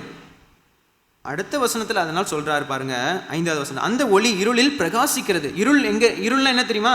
நீங்கள் உங்களுக்கு கேள்வி தூண்டுது பார்த்தீங்களா, நான் இனி உண்மையாக இருக்கணுமா, நான் இனியும் இப்படிப்பட்ட நேர்மையாக வாழணுமா, இந்த இடத்துல நான் ஒரு சின்ன ஒரு தப்பு செஞ்சுட்டு நானார் போயிடக்கூடாதா, இல்லை நானும் இந்த பழக்க வழக்கங்களுக்கு நானும் அடிமையாயிட்டு நான் நல்லா ஜாலியாக என்னுடைய வாழ்க்கையை என்ஜாய் பண்ணிட வேணாமா அப்படின்னு நினைக்கிறது தான் இருள். இருளானது அதை பற்றி கொள்ளவில்லை. அப்படின்னா அந்த பிரகாசமான அந்த கண்ணாடி ஜாடிக்குள்ளே இருக்கிற வெளிச்சத்தை அதை என்ன பண்ண முடியல, தொட முடியாத அளவுக்கு அது சாட்சியாய் வாழ நேர்மையாக தன்னை அர்ப்பணித்திருந்தது. இயேசுவை போல, யோவான் ஸ்நானகனை போல நேர்மையாய் நமக்குள்ள அந்த இருள் தொடவே கூடாது. அப்படிப்பட்ட கேள்விகள் நமக்குள்ள வரவே, அப்படி வந்தாலும் நம்ம அதை எப்படி மேற்கொள்ளணும்? நான் தேவனுக்காக சிறந்த சாட்சியாக வாழ அழைக்கப்பட்டிருக்கிறேன். நீங்கள் அதை யோசித்து பார்க்கும்போது தான் உங்களுக்கு தெரியும், அந்த விஷயங்களை கடந்து வந்ததுக்கப்புறம் தெரியும், ஆண்டவர் உங்களை சாட்சியாக மக்களுக்கு முன்பதாக நிறுத்துவார். கொஞ்ச நேரத்துக்கு வேணால் மக்கள் நம்மளை ஏதாவது பேசலாம், உனக்கு பிழைக்கவே தெரியல, இல்லை உனக்கு என்ன பண்ண தெரில, நல்லாவே வாழ தெரிலன்னு சொல்லலாம். ஆனால் ஆண்டவருடைய கண்களுக்கு முன்பதாக நாம் சாட்சியாக வாழ்வது, அதுக்கு அவருக்கு பிரியமான வாழ்க்கையை வாழ்கிறோம். இயேசு கிறிஸ்து அப்படி தான் நமக்கு முன்மாதிரியாக இருந்தார், அவர் சாட்சியாக இருந்திருக்கிறார். அப்போ நம்மளும் சாட்சியாக வாழ்வது நம்மளுடைய கடமை. இது ஏதோ நம்மளுக்கு கொடுக்கப்பட்ட ஒரு ஆப்ஷன் கிடையாது. இப்படி வாழலாம் அப்படின்னு சொல்ல, இப்படி தான் வாழணும், சாட்சியாய் வாழணும். அவருக்கு வராத சோதனைகள் ஒன்றும் இல்லை நமக்கு வந்து விட்டது. யோவான் ஸ்நானகன் ஒவ்வொருவரையும் அந்த பாதைக்கு நேராக வழி நடத்தினார். நான் ஏன் நேர்மையாக இருக்கிறேன்னா, என் கடவுள் நேர்மையாக இருக்கிறார், ஆனால் நானும் நேர்மையாக இருக்கிறேன். என் கடவுள் அன்பாக இருக்கிறார், நானும் அன்பாக இருப்பேன். என் கடவுள் என்னை நேசித்தார், என்னை மன்னித்தார், அதனால் நானும் மன்னிக்கிறேன். உங்களுக்கு இருக்க வாய்ப்புகளை நீங்கள் மன்னிச்சு பாருங்கள். யோவான் ஸ்நானகன் மாதிரி அந்த 7வது வசனத்தில் உங்களை குறித்து ஆண்டவர் சொல்வார், என் மகன் என் மகள் தன்னால் எல்லாரும் விசுவாசிக்கும்படி, என்னை விசுவாசிக்கும்படி என்னை குறித்து சாட்சி கொடுத்துருக்கிறா. உங்களால் அப்படி ஆண்டவர்கிட்ட ஒரு நல்ல ஒரு சான்றிதழை பெற முடியும்னா நீங்கள் உண்மையிலே நீங்கள் சாதிச்சிட்டிங்கன்னு அர்த்தம். உங்கள் வாழ்க்கையில் ஆண்டவருக்காக நீங்கள் ஏதோ ஒரு பெரிய விஷயத்தை நீங்கள் சாதிக்கணும்னு நினைக்கிறீங்களா? முதல் படி அந்த வார்த்தையின் மேன்மையை புரிந்து கொண்ட நீங்கள் நானும் அவருக்காக சிறந்த சாட்சிகளாக வாழ்வது தான் நாம் பண்ணுற ஒரு பெரிய நன்மை. ஆமென். உங்களுடைய எந்த சூழ்நிலையாக இருக்கட்டும், நீங்கள் சாட்சியாக வாழ கற்றுக்கொள்ளுங்க. பாவத்தை ஜெயிக்க ஆண்டவருடைய பலத்தை சார்ந்துருங்க. ஏன்னா வெளிச்சம் இருக்குது, பாவம் உங்களை மேற்கொள்ள முடியாது, இருள் வெளிச்சத்தை மேற்கொள்ள முடியாது. அந்த வெளிச்சம் எப்படி இருக்கணும்? பிரகாசிக்கணும். கண்ணாடி ஜாடிக்குள்ளே வச்ச மெழுகுவத்தியோ லைட்டோ பேட்ரி டவுன் ஆயிடுச்சு, இல்லை அந்த வெளிச்சம் பிரகாசித்து எரியலைன்னா கொஞ்ச நேரத்தில் என்ன ஆயிரும்? அமர்ந்துடும். ஒவ்வொரு நாளும் நாம் பிரகாசமாக எரிவது நம்மளுடைய கடமை. வெறும் ஞாயிற்றுக்கிழமை மட்டும் பிரகாசமான, ஒவ்வொரு நாளும் நாம் பிரகாசித்து எரிவதற்கு தேவனுடைய வல்லமை நமக்கு தேவை. அப்படி இருந்தால் மட்டும்தான் சிறந்த சாட்சிகளாக நாம் வாழ முடியும். எப்போ வர? அவர் நம்மை அழைக்கும் வரை, பரலோக ராஜ்யம் போகும் வரை நாம் அவருக்காக சிறந்த சாட்சிகளாக இயேசு கிறிஸ்து போல நாம் வாழ அழைக்கப்படுகிறோம். ஒவ்வொருவருக்கும் இந்த வார்த்தை உங்கள் வாழ்க்கையில் வரும்போது வெளிச்சமாக மாற வேண்டும். இந்த வார்த்தை உங்களை மறுரூபமாக்கணும். இயேசு கிறிஸ்துவிட்டு வந்த பிறகு, அவரை ஏற்றுக்கொண்ட பிறகு அந்த வெளிச்சத்தின் வார்த்தைகள் உங்கள் வாயிலிருந்து வரணும், நன்மையான வார்த்தைகள் வரணும். அவர் அப்படி நமக்குள்ளே இருக்கும் பொழுது நமக்குள்ள உண்மையான சந்தோஷமும் உண்மையான நிம்மதியும் உண்மையான பரிபூர்ண ஆசீர்வாதமும் ஒரு நிறைவான ஒரு பலனை தேவன் நமக்கு கட்டளையிடுவார், அந்த வார்த்தை நமக்குள்ளே இருக்கும் பொழுது. 8வது வசனம் சொல்லுகிறது பாருங்க, அவன் அந்த ஒளி அல்ல, அந்த ஒளியை குறித்து சாட்சி கொடுக்க வந்தவனாய் இருந்தான். ஒளியை குறித்து சாட்சி கொடுக்க உங்களை என்னையும் தேவன் இன்னைக்கு வச்சிருக்கிறார். அதனால தான் நம்ம படிக்கிறோம் மத்தேயு 5ஆம் அதிகாரம் 13வது வசனம், நானும் நீங்களும் ஒளியாக இருக்கிறோம். உப்பு நம்மளுடைய எதை குறிக்கிறது? நிறைய நேரத்தில் நம்ம ஜபிக்கிறோம், ஆண்டவரே என்னை உப்பும் ஒளியுமா மாற்றுங்க அப்படின்னா, உப்புன்னு என்ன தெரியுமா? நம்முடைய குணாதிசயங்கள். உப்பை நம்ம சுவைக்க தான் முடியும், அது ருசி. வெளிச்சத்தை பார்க்க முடியும், அது மற்றவர்களுக்கு முன்பதாக நம்ம வாழுகிற சாட்சியுள்ள வாழ்க்கை. இப்போ நம்ம குணங்கள் நல்லா இருக்க தேவனை நாம் பிரதிபலிக்க முடியும் மற்றவர்களுக்கு முன்பதாக. இருள் பாவத்தை குறிக்கிறது, அது நித்திய ஆக்கினையாக மரணத்தை குறிக்கிறது.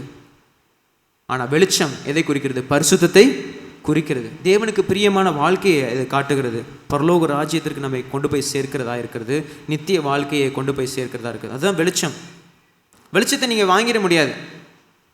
நான் சொல்கிறேன், இந்த வெளிச்சத்தை நீங்கள் என்ன பண்ணிட முடியாது, எங்கேயும் காசு கொடுத்து வாங்கிட முடியாது. நான் காணிக்கப்பட்ட ஆண்டவர் என்னை வெளிச்சமாக மாற்றிடுவார். ஆலயத்தில் நான் ஏதாவது பணிவிடை செய்தால் என்னை ஆண்டவர் வெளிச்சமாக மாற்றிடுவார். இல்லை, அவருக்கு பிரியமாய் வாழும் பொழுது, சாட்சியாய் நான் வாழும்போது தான் ஆண்டவர் என்னை வெளிச்சமாய் மாற்றுவார். சாட்சியாய் நான் வாழ முடியும். இந்த வெளிச்சமானது ரொம்ப வெளியேறப்பட்டது, ரொம்ப தனித்துவமான ஒரு பரிசு ஆண்டவராக நம்மளுக்கு கொடுக்கணும். எப்போ கொடுப்பார்? கேட்கும் பொழுது. நீங்கள் ஆண்டவர்கிட்ட கேட்கணும், ஆண்டவரை என்னை வெளிச்சமாய் சாட்சியாய் மாற்றுங்க, எனக்குள்ள உங்களுடைய வெளிச்சம் பிரகாசித்து எரியட்டும். யோவான் ஸ்நானகனை போல தாழ்மையாய் அந்த வெளிச்சத்தை ஒவ்வொரு நாளும் சாட்சி கொடுக்க வேண்டும். ஒவ்வொரு நாளும் அவர் நினச்சிருந்தா அவர்கிட்ட வந்த பல ஆயிரம் மக்களை வைத்து அவர் ஒரு பெரிய ஒரு ஆளாய் தன்னை காட்டிக்க முடியும். ஆனால் அவர் மரிக்கும் வரை தாழ்மையோடு, என்னுடைய வேலை இதுதான், ஆண்டவர் என்னை எதுக்காக அனுப்பியிருக்கிறார், என்னால் பலரும் ஆண்டவரை விசுவாசிக்கும்படி நான் சாட்சியாக வாழணும், அதை தான் சொல்லியிருந்தார். அப்படி தொடர்ந்து நம்ம வாழ வேண்டும். ஆண்டவர் கொடுக்குற பரிசை நீங்கள் கேட்கணும். ஆண்டவரே என்னை வெளிச்சமாய் நீங்கள் மாற்றுங்க. வெளிச்சத்திலே வாழ்கலாம். நான் சொன்னேன் இல்லையா, நல்லா வரும்போது பிரகாசமாக எரியும். நீங்கள் ஆதியில் வந்த உங்களுடைய வெளிச்சம் நல்லா பிரகாசமாக எரியும். போக போக போக அந்த வெளிச்சத்தை நீங்கள் என்ன பண்ணணும்? அதிகரிக்கணும், கம்மி பண்ணி விடக்கூடாது. 2 வாரத்துக்கு முன்னாடி ஒரு சாட்சியை நம்ம கேட்டோம் இல்லையா, சிஸ்டர் முருகவழி சொன்னாங்க, ஆண்டவர் நல்லா என்னை வச்சுருந்தார், என்னை விடுதலையாக்கினார், என்னுடைய எல்லா விதமான அந்த பிசாசின் கட்டுகள்லேருந்து என்னை விடுதலையாக்கி நல்லா இருந்தேன், நல்லா சம்பாதிச்சேன். பணத்தினால் எனக்கு என்ன ஆயிடுச்சு? பெருமை வந்தது. நான் என்னுடைய வாழ்க்கையை நடத்தி கொள்ள முடியும்னு அவங்க நினச்சாங்க. ஆனால் அதனுடைய விளைவு என்ன? அவங்களுடைய இருள், அவங்க வெளிச்சம் என்ன ஆயிடுச்சு? மங்கி மங்கி போனதுனால அவர்களுக்குள்ள பலவீனம், மறுபடியும் சோதனை, மறுபடியும் பிரச்சனைகள், போராட்டங்கள். ஆனால் என்னைக்கு மறுபடியும் ஆண்டவர்கிட்ட வந்து அந்த ஒளியை அவங்க மறுபடியும் ஆண்டவரே என்னை ஒளியாய் மாற்றுங்கன்னு கேட்கும் பொழுது அந்த ஆண்டவர் மறுபடியும் அதை என்ன பண்ணார்? புதுப்பித்து கொடுத்தாரு. நம்ம சாட்சியை கேட்டோம். இதுதான் சிறந்த ஒரு சாட்சி. இப்படிப்பட்ட ஒரு சிறந்த சாட்சியை நான் வாழ வேண்டும். இன்றைக்கி நீங்கள் உங்களுடைய ஒளி மங்கி போயிருக்குன்னு நீங்கள் நினச்சிங்கன்னா ஆண்டவர்கிட்ட ஒப்பு கொடுங்க. ஆண்டவரே, என்னுடைய வாழ்க்கையில் இன்னும் இந்த வெளிச்சம் பிரகாசமாக எரியட்டும், உமக்காக நான் சிறந்த சாட்சியாக நான் இந்த உலகத்தில் நான் வாழணும். ஆமென். எத்தனை பேருக்கு அந்த அப்படிப்பட்ட ஆசை இருக்குன்னா ஆண்டவர் நிச்சயமாக உங்கள் வாழ்க்கையில் இருக்க இருளை மாற்றுவார். இருள் எப்படிப்பட்ட இருளாக இருக்கட்டும் மாற்றுவார். ஆண்டவரால் கூடாத காரியம் ஒன்றும் இல்லை. அந்த இயேசு கிறிஸ்துவாகிய ஒளியினால் நாம் நடத்தப்படுவோமானால் நம்ம வாழ்க்கை நிச்சயமாக சிறந்த சாட்சியாக திகழும். அதற்கு எந்த சந்தேகமும் இல்லை. நம்முடைய சிந்தனைகளில் சரியான எண்ணங்களில் தேவன் கொடுப்பார், சரியாக நம்மளை நடத்துவார். அவர் திட்டத்தில் இதை செய், இதுதான் என்னுடைய விருப்பம், இதையே நீ பின்பற்று, இந்த காரியங்களை விட்டு நீ வெளியே வா சொல்வதற்கு நம்ம முழுமையாக கீழ்ப்படியும் பொழுது தான் அந்த வெளிச்சம் பிரகாசமாக எரியும். கீழ்ப்படியலைன்னா மறுபடியும் மங்கி எறிகிற தீயாக தான் நம்ம இருப்போம். கீழ்ப்படிய வேண்டும். வருகிற வாய்ப்புகள், வருகிற சத்தியங்களை, வார்த்தைகளை கேட்கும் பொழுது அதற்கு கீழ்ப்படியணும். அந்த வார்த்தை உங்களோடு பேசுமானால், உங்கள் இருதயத்தில் பேசுமானால் அதற்கு நீங்கள் செவி சாய்க்கணும். உங்கள் இருதயத்தை நீங்கள் கல் மாதிரி வச்சுருந்த ஆண்டவர் கொஞ்ச நாளில் பேசுவதை நீங்கள் கணிக்கவே முடியாது, கேட்கவே முடியாது.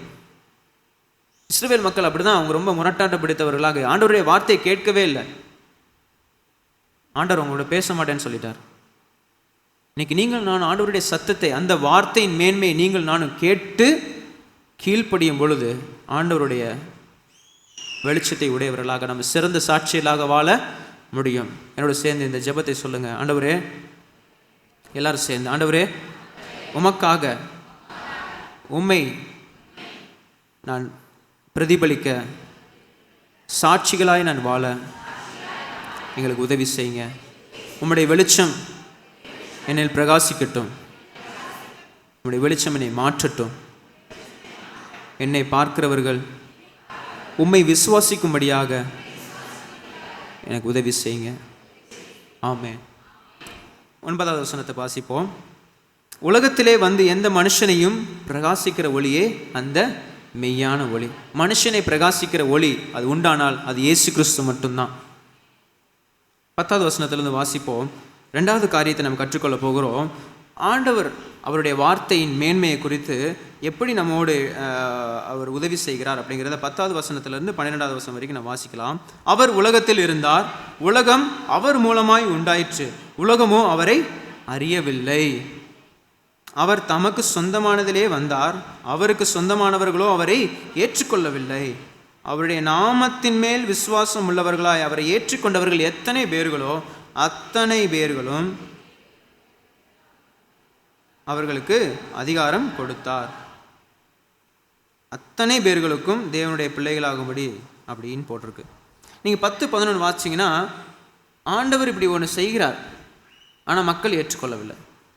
அவர் செய்ய முன்வருகிறார், ஆனால் அதை ஏற்றுக்கொள்வதற்கு முன்வரவில்லை மக்கள். இந்த 10வது வசனம் அதை தான் சொல்லுகிறது. ஆண்டவர் இந்த உலகத்தில் தான் இருக்கிறார், நம்ம கூட தான் இருக்கிறார், எப்பயுமே நம்மளுடைய ஜெபத்தை கேட்கிறவராக தான் இருக்கிறார். ஆனால் நம்ம அவருடைய சத்தத்தை கேட்கிற, அவர் அறிகிற அறிவோடு நம்ம இருக்கிறோமா? வாஞ்சியோடு இருக்கிறோமா? ஆலயத்துக்கு வரோம், எதற்கு வரோம்? ஞாயிற்றுக்கிழமை ஆராதனையாக இருக்கட்டும், செவ்வாய்க்கிழமை பெண்கள் ஜெபமாக இருக்கட்டும், உபவாச ஜெபமாக இருக்கட்டும், வாலிபர் ஆராதனையாக இருக்கட்டும், நீங்கள் செய்கிற ஊழியங்களாக இருக்கட்டும், எதற்கு செய்கிறோம்?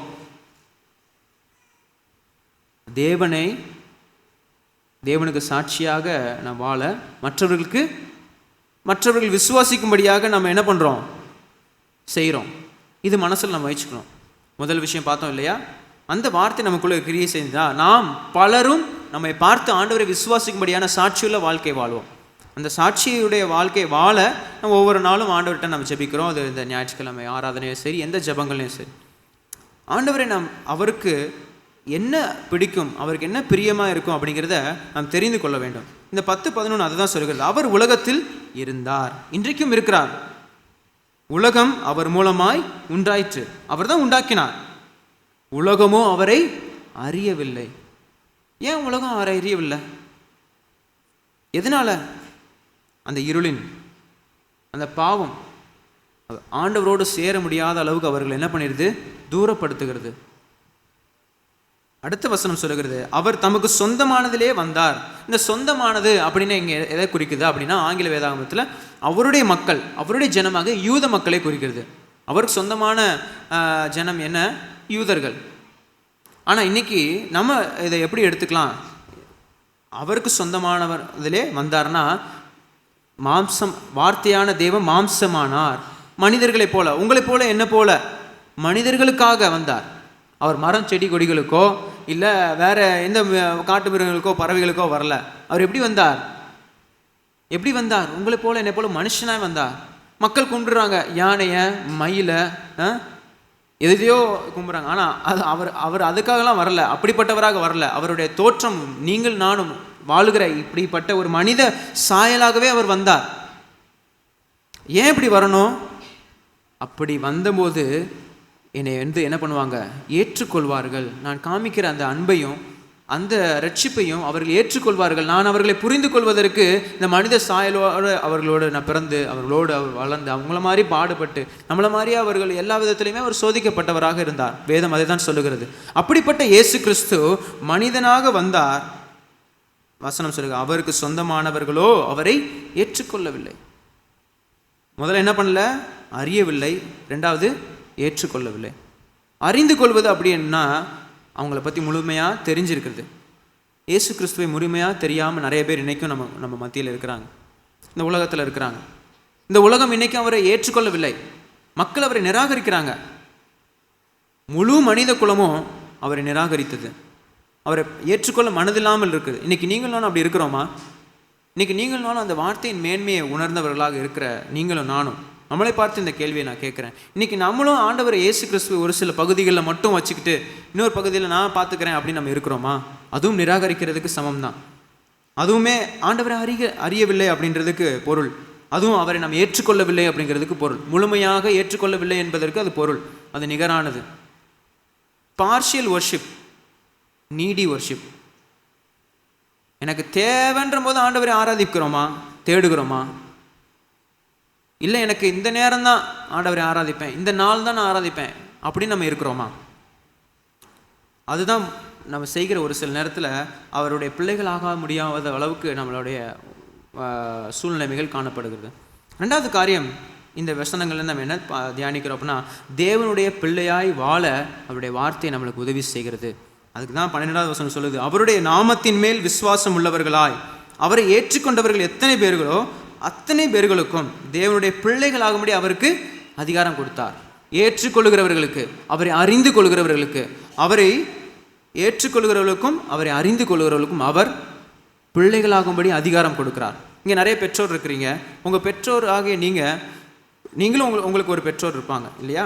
உங்கள் வீட்டில் நீங்கள் எல்லாருமே இருக்கிறீங்க, சிறு குழந்தைகள் எல்லாருமே நீங்கள் இருக்கிறீங்க. ஒரு பிள்ளை அப்படிங்கிறவங்களுக்கு என்ன அதிகாரம் இருக்குது? என்ன அதிகாரம் இருக்குது? ஒரு பிள்ளை அப்படின்னா ஒரு வீட்டில் என்ன அதிகாரம் இருக்கும் உங்களுக்குலாம்? எல்லா உரிமையோடு நீங்கள் அந்த வீட்டில் வாழ தகுதி பெற்றவர்கள். இரத்த சம்பந்தமாக ஒரு பெற்றோருக்கு நீங்கள் ஒரு பிள்ளையாக இருக்கிறீங்க அப்படின்னா அந்த வீட்டுக்கு நீங்கள் என்னெல்லாம் உரிமையாக நீங்கள் எதை கேட்டாலும் அவங்ககிட்ட பெற்றுக்கொள்ளலாம். அவங்களுடைய எல்லாதும் உங்களுக்கும் உரியது.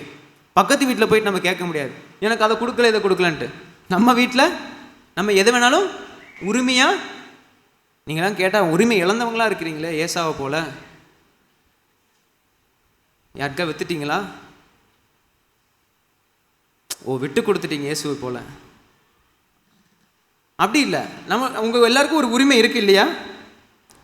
உரிமை இருக்குதா உங்களுக்கு? இருக்கு. என்ன உரிமை?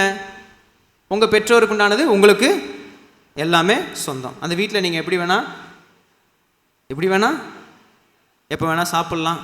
உங்கள் இஷ்டம் போல் நீங்கள் என்ன பண்ணலாம், அந்த இடத்துல நீங்கள் உங்கள் வாழ்க்கையை நீங்கள் என்ன பண்ணலாம், நீங்கள் என்ஜாய் பண்ணி வாழலாம்.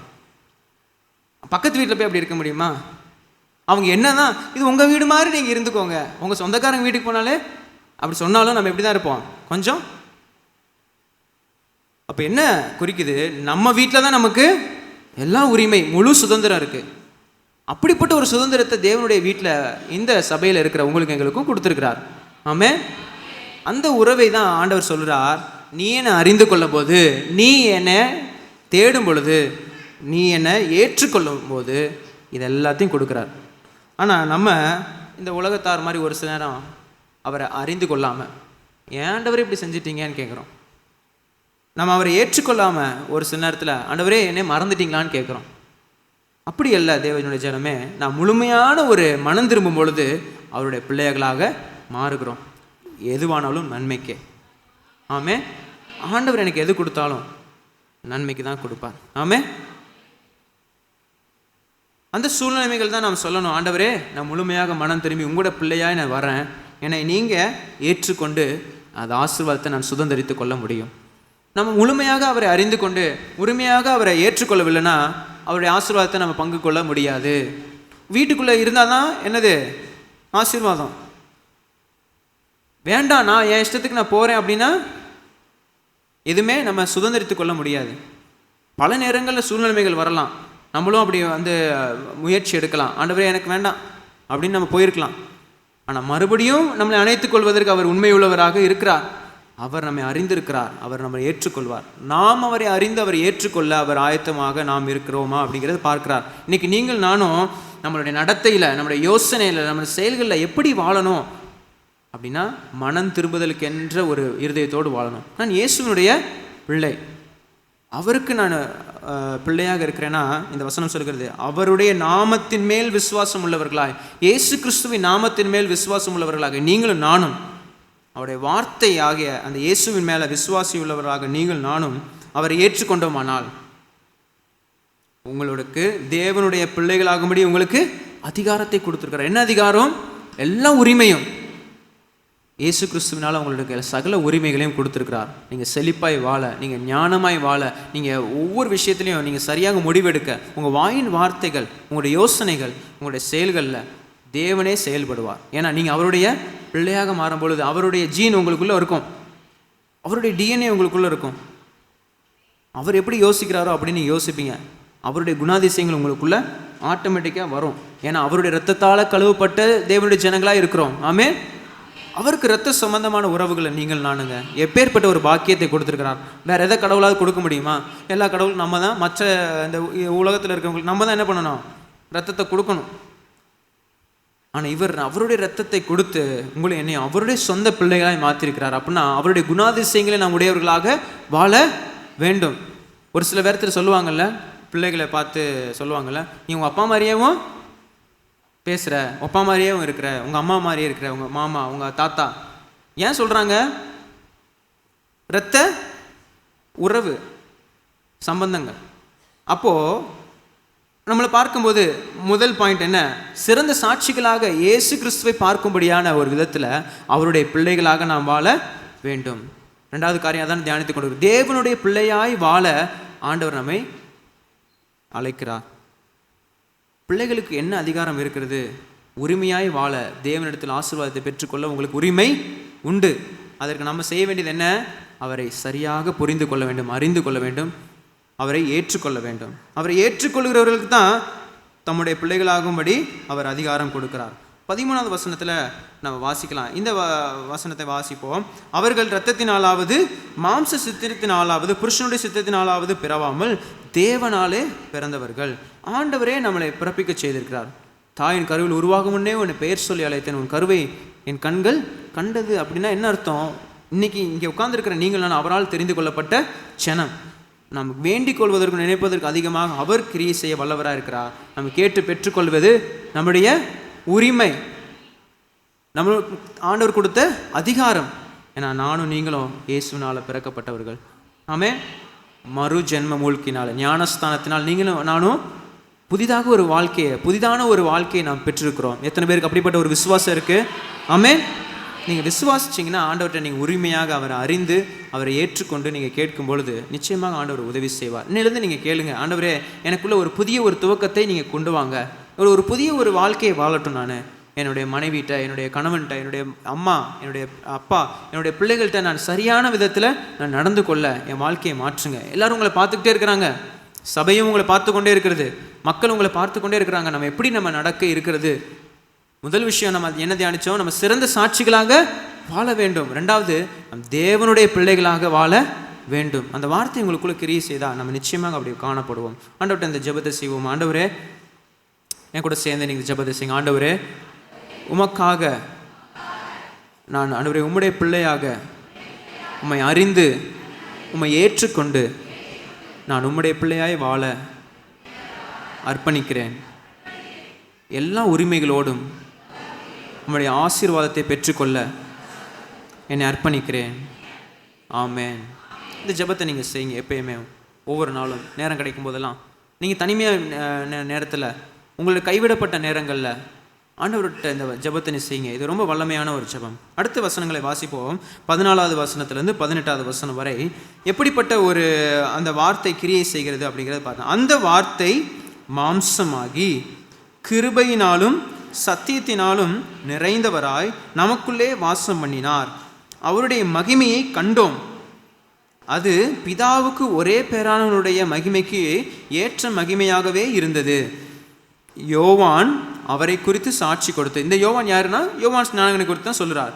யோவான் அவரை குறித்து சாட்சி கொடுத்து, எனக்கு பின் வருகிறவர் எனக்கு முன்னிருந்தவர், ஆகையால் அவர் என்னிலும் மேன்மையுள்ளவர் என்று நான் சொல்லியிருந்தேனே, அவர் இவர்தான் என்று சத்தமிட்டு கூறினான். அவருடைய பரிபூரணத்தினால் நாம் எல்லாரும் கிருபையின் மேல் கிருபை பெற்றோம். எப்படி எனில் நியாயப்பிரமாணம் மோசையின் மூலமாக கொடுக்கப்பட்டது, கிருபையும் சத்தியமும் இயேசுவின் மூலமாக உண்டாயின. தேவனை ஒருவனும் ஒரு காலம் கண்டதில்லை, பிதாவின் மடியில் இருக்கிற ஒரே பேரான குமாரனே அவரை வெளிப்படுத்தினார். ஆமென். மூன்றாவது காரியம், தேவ கிருபையும் சத்தியம் உடையவர்களாக நாம் வாழ வேண்டும். ஆமென். முதல் விஷயம் என்னது? தேவனுக்காக சிறந்த சாட்சியாய் நாம் வாழணும், என்ன சூழ்நிலையாக இருந்தாலும். ரெண்டாவது, நாம் தேவனுடைய பிள்ளைகள் என்ற உரிமையோடு நாம் வாழ வேண்டும். மூன்றாவது, தேவ கிருபையும் சத்தியம் உடையவர்களாக நாம் வாழ வேண்டும். எப்போதும் அவருடைய கிருபையும் சத்தியம் எப்போ இருக்கும்? அவருக்கு சாட்சியாக வாழும்போது, அவருக்கு பிள்ளையாக வாழும்போது நிச்சயமாக தேவனுடைய கிருபை நம்ம மேலே தங்கி இருக்கும். கிருபை என்பது நம்ம கேட்டு பெற்றுக்கொண்ட வேண்டிய காரியமே இல்லை, ஆண்டவராக கொடுக்கிறது. ஆமென். எத்தனை பேர் நம்புறீங்க? ஆண்டவருடைய கிருபை உங்கள் மேலே இருக்கு இல்லையா? தாவீது எழுதுகிறார், அவருடைய கிருபை தினந்தோறும் என்னை தாங்குகிறது. அவர் கிருபை என்றும் உள்ளது. எப்பயுமே அவருடைய கிருபையினால் நம்மளை நிரப்புகிறவராக இருக்கிறார். அவர் கிருபை நம்மளை எப்பயுமே பார்த்து கொண்டு நம்மளை தாங்குகிறது, நம்மளை சரியாய் நடத்துகிறது. இந்த கிருபையை இயேசு கிறிஸ்து மாம்சத்தில் வாழ்ந்து நம்மளுக்கு தந்து போனார். அதுதான் இந்த 14வது வசனம் சொல்ல, அந்த வார்த்தை மாம்சமாகி கிருபையினாலும் சத்தியத்தினாலும் நிறைந்தவராய் நமக்குள்ளே வாசம் பண்ணினார்னு போட்டிருக்குது. அப்போ என்ன அர்த்தம்? அன்றைய தினம் வரைக்கும் அவர்களுக்கு கிருபையானதை அவர்கள் சும்மா ஏதோ கேள்விப்பட்ட ஜனங்களாக இருக்கிறாங்க. ஆனால் இயேசு கிறிஸ்து வந்த பிற்பாடு தான் அவர்களுக்கு கிருபையை தேவன் கட்டவிழ்த்தார். அது குறித்து நமக்கு ஒரு சில நேரத்தில் பார்க்க போகிறோம். இந்த யூதர்கள், கிரேக்கர்கள், அதே போல் அன்றைக்கு இருந்த பழங்காலத்து மக்கள் தேவனுடைய மகிமையை எப்படி பார்த்தாங்க அப்படின்னா, ஏதோ ஒரு புகை மண்டலமாகவோ இல்லை வான மேகமாகவோ தான் பார்த்தாங்க. பழைய ஏற்பாட்டு புஸ்தகத்தில் நீங்கள் பார்த்தீங்கன்னா ஆண்டவர் மேக ஸ்தம்பமாக அவர்களோடு வாசம் பண்ணுகிறார். அது ஆண்டவருடைய கிருபை மேகமாக அவர்களோடு இருந்தது. ஆசரிப்பு கூடாரத்தில் அவர் என்ன பண்ணார்? மேகத்தில் அப்படியே இறங்கி வந்தார். மோசையோடு பேசும்போது நியாயப்பிரமாணங்களையும் 10 கட்டளைகளையும் கொடுக்கும்பொழுது அவர் அப்படி தான் அவங்களோடு வந்தார். ஆனால் இங்கே யோவான் எழுதுகிறார் பாருங்க, 14வது வசனம் தான் அதை பற்றி சொல்லணும்னா இன்னைக்கு வரைக்கும் அதை பற்றி எழுதிட்டே தான் இருக்கிறாங்க, அதை ஆராய்ச்சி பண்ணி. இந்த 14வது வசனத்தில் அவ்வளோ பெரிய ரகசியம் இருக்குது. அவர் சொல்லுகிறார், கிருபையினாலும் சத்தியத்தினாலும் நிறைந்தவராய் நமக்குள்ளே வாசம் பண்ணினார் அப்படின்னு எழுதுகிறார். வாசம் பண்ணினார்ன்ற அந்த ஒரு வார்த்தையை வைத்து நம்ம ரொம்ப பெரிய ஒரு காரியத்தை பேசணும். இதை வைத்து ஒரு தனியாக ஒரு செய்தியை எடுக்கலாம். வாசம் பண்ணுகிறார் அப்படின்னா என்ன அர்த்தம்? ஆங்கில வேதாகமத்தில் சொல்லுது, கிரேக்க மொழியிலேருந்து மொழிபெயர்த்தும் போது டேபர்நக்கல் அப்படின்ற வார்த்தை யூஸ் பண்ணப்படும். டேபர்நக்கல்னா ஆசரிப்பு கூடாரம். எப்படி அவங்க கூடயே இருந்துச்சோ, ஆசரிப்பு கூடாரம் இருந்துச்சுன்னா அங்கே தேவனுடைய மகிமை மகா பரிசுத்த ஸ்தலத்தில் இருந்துக்கிட்டே இருக்கும். உங்களுக்கு புரியும் நினைக்கிறேன். அந்த ஆசரிப்பு கூடாரம் அவர்களுக்கு ஆலயமாக கொடுக்கப்பட்ட அந்த ஆசரிப்பு கூடாரம் எங்கே இருக்குதோ அங்கே தேவனுடைய மகிமை இருந்து கொண்டே இருக்கும். அது எங்கெல்லாம் போகுதோ அந்த உடன்படிக்கை பெட்டியில் ஆண்டவருடைய பிரசன்னம் இருந்து கொண்டே இருக்கும். அப்படிப்பட்ட ஒரு இடத்துல இருந்த அந்த பிரசன்னம் யோவான் எழுதுகிறார் பாருங்க, கிருபையினாலும் சத்தியத்தினாலும் நிறைந்தவராய் அவர் நமக்குள்ளே வாசம் பண்ணினார். அப்படின்னா என்ன அர்த்தம்? இயேசு கிறிஸ்து உங்களுக்குள்ளேயும் எனக்குள்ளேயும் அவர் வாசம் பண்ண அவர் ஆயத்தமாக இருக்கிறார். அதனால தான் சொல்கிறாரு, அந்த கிருபையினால் அந்த பிரசனத்தை நாம் பெற்றுக்கொண்டோம். கிருபையினால் தேவன் நமக்குள்ளே இப்போ இன்னைக்கு வாசம் பண்ணுகிறார். அன்றைக்கு அந்த மகா பரிசுத்த ஸ்தலத்தில் தான் அவர் இருந்தார். இன்னைக்கு எல்லாருக்கும், அவரை கூப்பிடுகிற யாவருக்கும் அவர் சமீபமாக இருக்கிறார். ஆமென். நீங்கள் கூப்பிடும்பொழுது ஆண்டவருடைய பிரசனத்தை நீங்கள் என்ன பண்ண முடியும்? சுதந்திரிக்க முடியும். அதை அனுபவிக்க முடியும். எத்தனை பேர் அப்படி அனுபவிச்சிருக்கிறீங்க? ஒரு நித்தியமான ஒரு வாழ்க்கையும் ஒரு சமாதானத்தையும் அவரால் அனுபவிக்கிறோம்னா அவருடைய பிரசன்னம் நமக்குள்ள கிரியை செய்கிறது. அதை தான் இங்கே எழுதுகிறார், அவர் நமக்குள்ளே வாசம் பண்ணினார், அவருடைய மகிமையை கண்டோம். அப்படின்னா என்ன அர்த்தம்? மகிமையை காண்கிறார்கள். எங்கே காண்கிறாங்க? ஏதோ ஒரு இடத்துலையா? ஆமாம். மத்தேயு எழுதின சுவிசேஷத்தில் நீங்கள் திருப்பிக்கிட்டிங்கன்னா 17ஆம் அதிகாரம் 1-13 வசனம் வரைக்கும் நீங்கள் வீட்டில் போய் நீங்கள் குறித்து வச்சு வாசிங்க. மத்தேயு 17 1-13. இந்த பேதுரு, யாக்கோபு, யோவான் இந்த 3 பேரும் அந்த மறுரூப மலைக்கு போகிறாங்க. இயேசு அவர் என்ன பண்ணுறார்? ஒரு மேகங்கள் நடுவில் போய் என்ன பண்ணுறார்? அவர் அங்கே மோசையோடையும் அவர் தீர்க்கதரிசியாகிய எலிசாவோடும் பேசிக்கொண்டிருக்கிறார், எலியாவோடு. என்ன அப்படிப்பட்ட ஒரு மேகம் அவர்களை மூடினது. அதை தான் இங்கே எழுதுகிறார், அவருடைய மகிமையை கண்டோம். அன்றைய தினம் வரைக்கும் அவர்கள் இப்படிப்பட்ட ஒரு காட்சியை பார்த்ததில்லை. என்ன, வெறும் மேகம் இருக்கும், ஆனால் இவங்க மக்களால் அதுலேருந்து சத்தத்தை மட்டும்தான் கேட்கும். அந்த வார்த்தை மாம்சமாகி இயேசு கிறிஸ்துவாகிய உங்களுக்குள்ளும் எனக்குள்ளும் அவர் இன்னைக்கும் வாசம் பண்ணி கொண்டிருக்கிறார். அவர் மேகத்திலேருந்து பேசலை, இன்னைக்கு நம்ம உள்ளத்திலேருந்து பேசுகிறார். உள்ளத்திலேருந்து அவர் கிரியை செய்கிறார். உள்ளத்திலேருந்து நம்மளுக்குள்ள வார்த்தைகளை கொடுத்து நம்மளை வழி நடத்துகிற தேவனாக இருக்கிறார். அதனால தான் இங்கே போட்டிருக்குது, அவர் நமக்குள்ளே வாசம் பண்ணினார், அவருடைய மகிமையை கண்டோம். அதற்கு பின்பதாக இருக்கிற வசனத்தை வாசிப்போம். அது பிதாவுக்கு ஒரே பேரானவருடைய மகிமைக்கு ஏற்ற மகிமையாகவே இருந்தது. அவரும் பிதாவும் ஒன்று. அவருடைய மகிமையை கண்டோம், அது பிதாவுக்கு ஒரே பேரானவருடைய மகிமைக்கு ஏற்ற மகிமையாகவே இருந்தது அப்படின்னு இங்கே போட்டிருக்குது. இதை யோவான் அந்த பக்கம் நம்ம பார்த்தோம்னா யாத்ராகமம் 33-34 அதிகாரம் வரைக்கும் நம்ம ஏற்கனவே இதை பற்றி தியானித்திருக்கிறோம். யாத்ராமம் 33-34, யோவான் 1ஆம் அதிகாரம் 14வது வசனமும் 18வது வசனம் வரைக்கும் இருக்கிற இந்த காரியங்களை வைத்து எழுதுகிறார். என்ன, ஒரு 5 காரியங்களை நான் ஒப்பிட்டு சொல்ல முடியும். ஒன்று, அங்கே நியாயப்பிரமாணம் தேவ வார்த்தையாக இருந்தது. கட்டளை, அவர்களுக்கு 10 கட்டளைகள் கொடுக்கப்பட்டிருந்தது.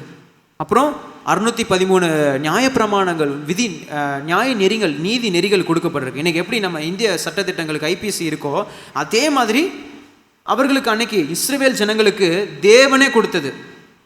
இன்னைக்கு வரைக்கும் உலகத்தில் யாருமே அப்படிப்பட்ட ஒரு சட்டத்திட்டங்களையும் வாங்கினதே கிடையாது.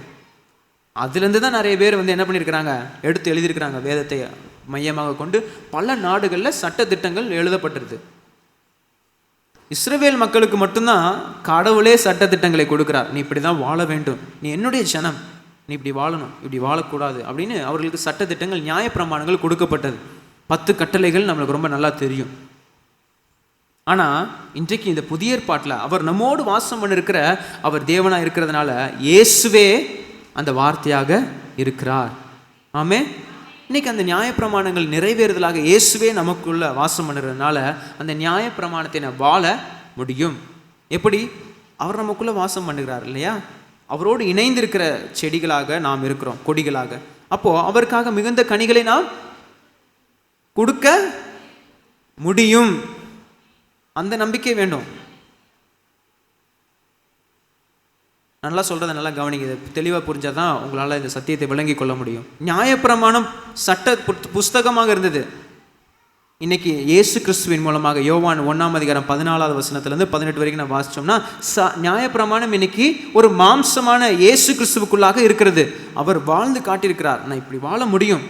அப்போ இயேசுவை போல வாழ்ந்தால் நான் வந்து தேவனுடைய பிள்ளையாக நான் மாற முடியும். கிருபையும் சத்தியமும் எனக்குள்ளே தங்கி இருக்கும்.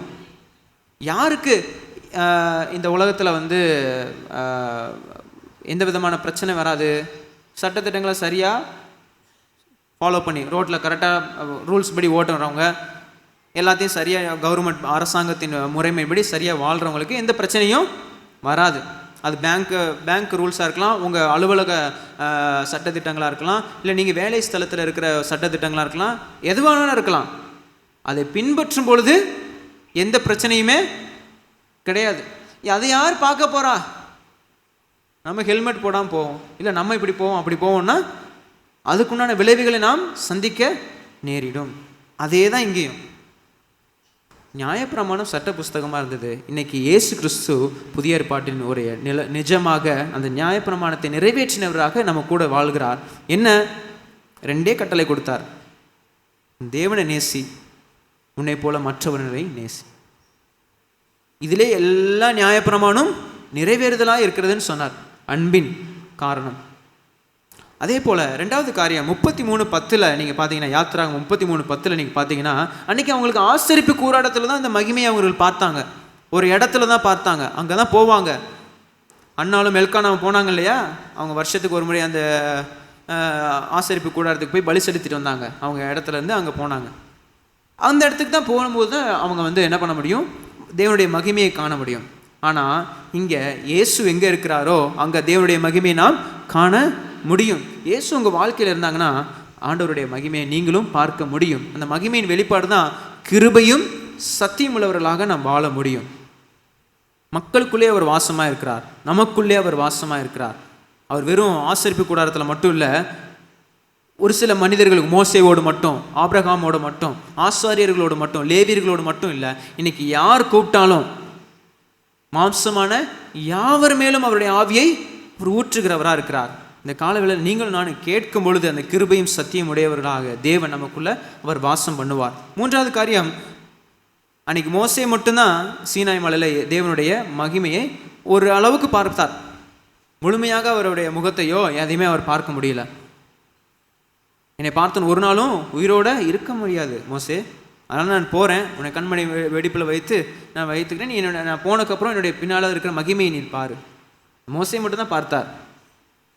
ஆனால் இன்னைக்கு இந்த புதிய ஏற்பாட்டினுடைய நிஜத்தில் நான் வாழ்ந்து கொண்டிருக்கிறேன்னா, அவருடைய சீஷர்கள் யாவரும் அவரை பார்த்தார்கள், தேவனுடைய மகிமையை பார்த்தாங்க. அன்னைக்கு பேதுரு, யாக்கோபு, யோவான் பார்த்தாங்க.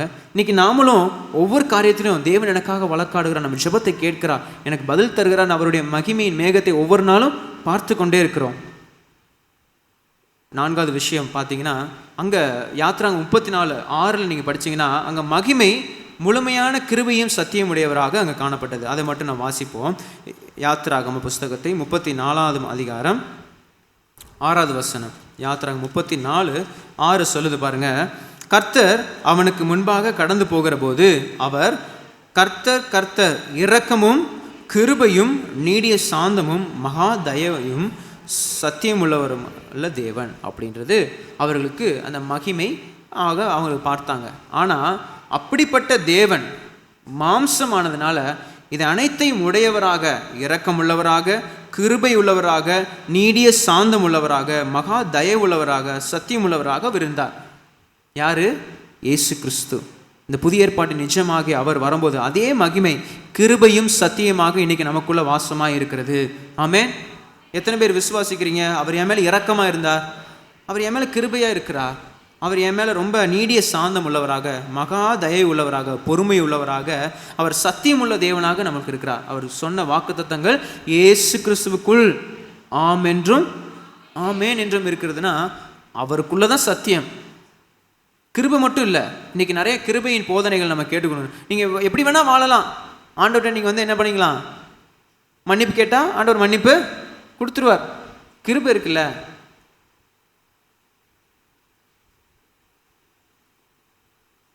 நீங்கள் ஒரு ஆளை ரொம்ப நீங்கள் நம்பி நீங்கள் அவங்களுக்காக எல்லாம் செஞ்சுட்டே இருக்கீங்க. அவங்க சும்மா உதாசீனப்படுத்திக்கிட்டே இருந்தால் அவங்களுக்கு எப்படி இருக்கும்?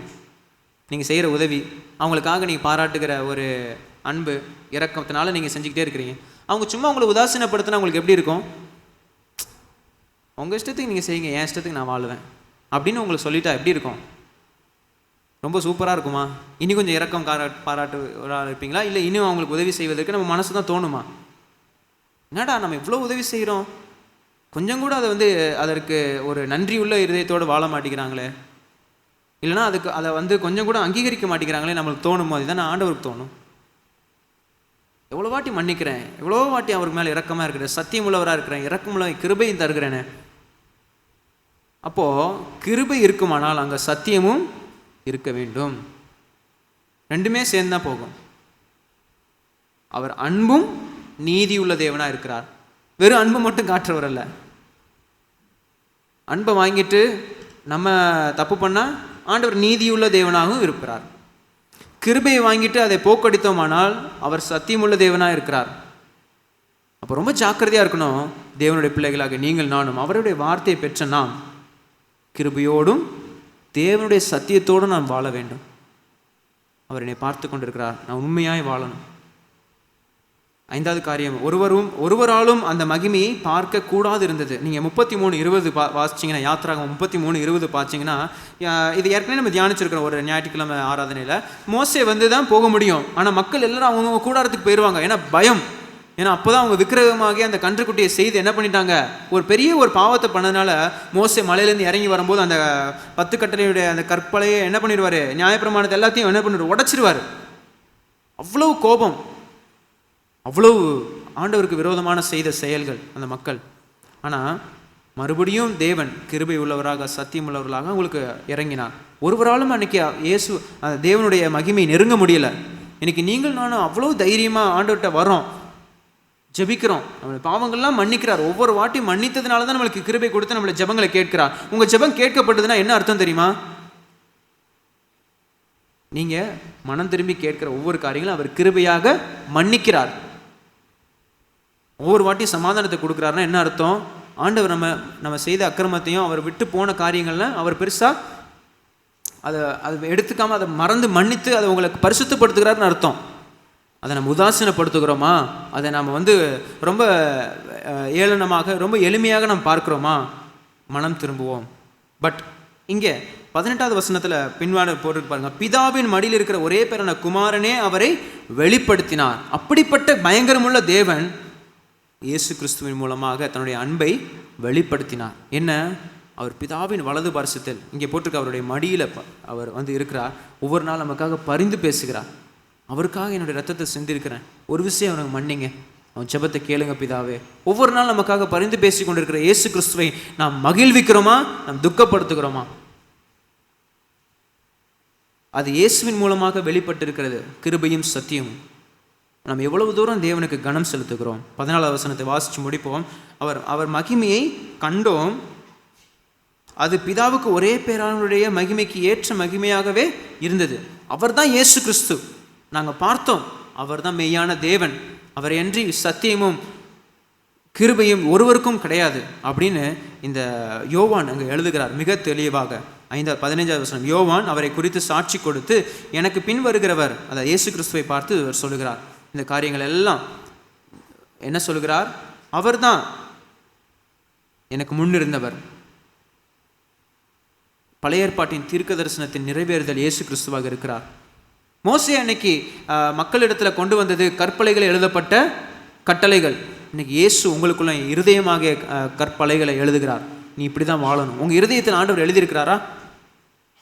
எத்தனை பேர் சொல்ல முடியும், நான் தூக்கத்தில் எந்திரிச்சாலும் நான் ஆண்டவருடைய பிள்ளையாக தான் நான் இருப்பேன், என்னை கேட்டாலும் என்ன செஞ்சாலும் அந்த ஷாத்ராக் மேஷாக் ஆபேத்நேகோ போல, தானியேலை போல, யோபுவை போல எப்பேற்பட்ட பிரச்சனைகள் எதிர்ப்புகள் வந்தாலும் நாங்கள் ஆண்டவரை தான் நான் சேவிப்பேன், அவருக்காக பிரியமாக வாழ்வேன், உங்களுக்கு இருதயத்தினுடைய கற்பலைகளை நீங்கள் எழுதியிருக்கிறீங்களா? இந்த கடைசி நாட்கள் எவ்வளவு கொடுமையாக இருக்க போகுதுன்னு யாருக்குமே தெரியாது.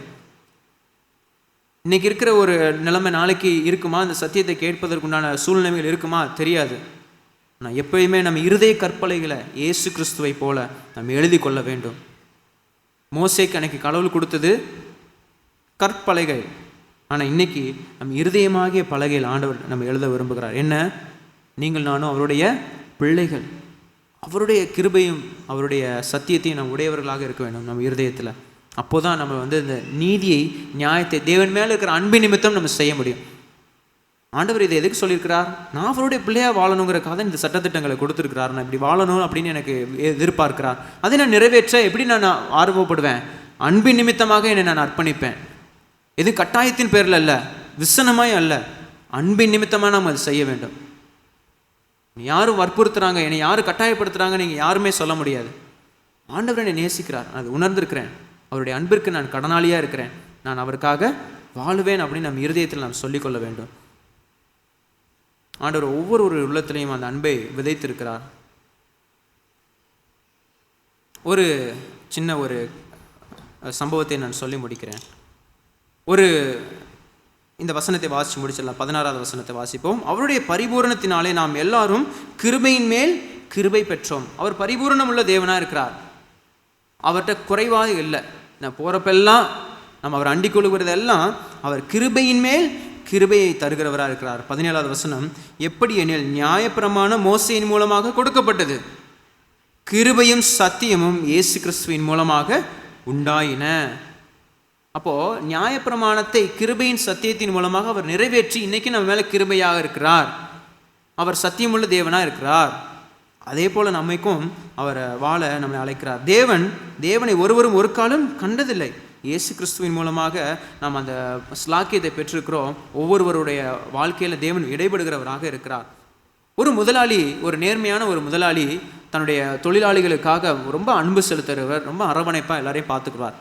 அது மக்கள் நிறைய பேர், ஒரு சிலர் புரிஞ்சுக்கிட்டாங்க, எல்லாரும் புரிஞ்சுக்கிற மாதிரி இல்லை, ஏன்னா எல்லாருமே ஒரே மாதிரி இருப்பாங்கன்னு சொல்ல முடியாது. அது முதலாளிக்கு தெரிஞ்ச ஒரு விஷயந்தான். அவர் நல்லா தன்னுடைய தொழிலை நடத்தி கொண்டு வந்தார். மக்களை வர்ற ஒவ்வொரு தொழிலாளர்களையும் தன்னுடைய பிள்ளை போலவே அவர் நடத்தினார். நல்லா அவங்களுக்கு உதவி செய்கிறதா இருக்கட்டும், பண்டிகை நாட்கள் அவர்களுக்கு உதவி செய்கிறதா இருக்கட்டும், எல்லாமே செஞ்சிடுவார்.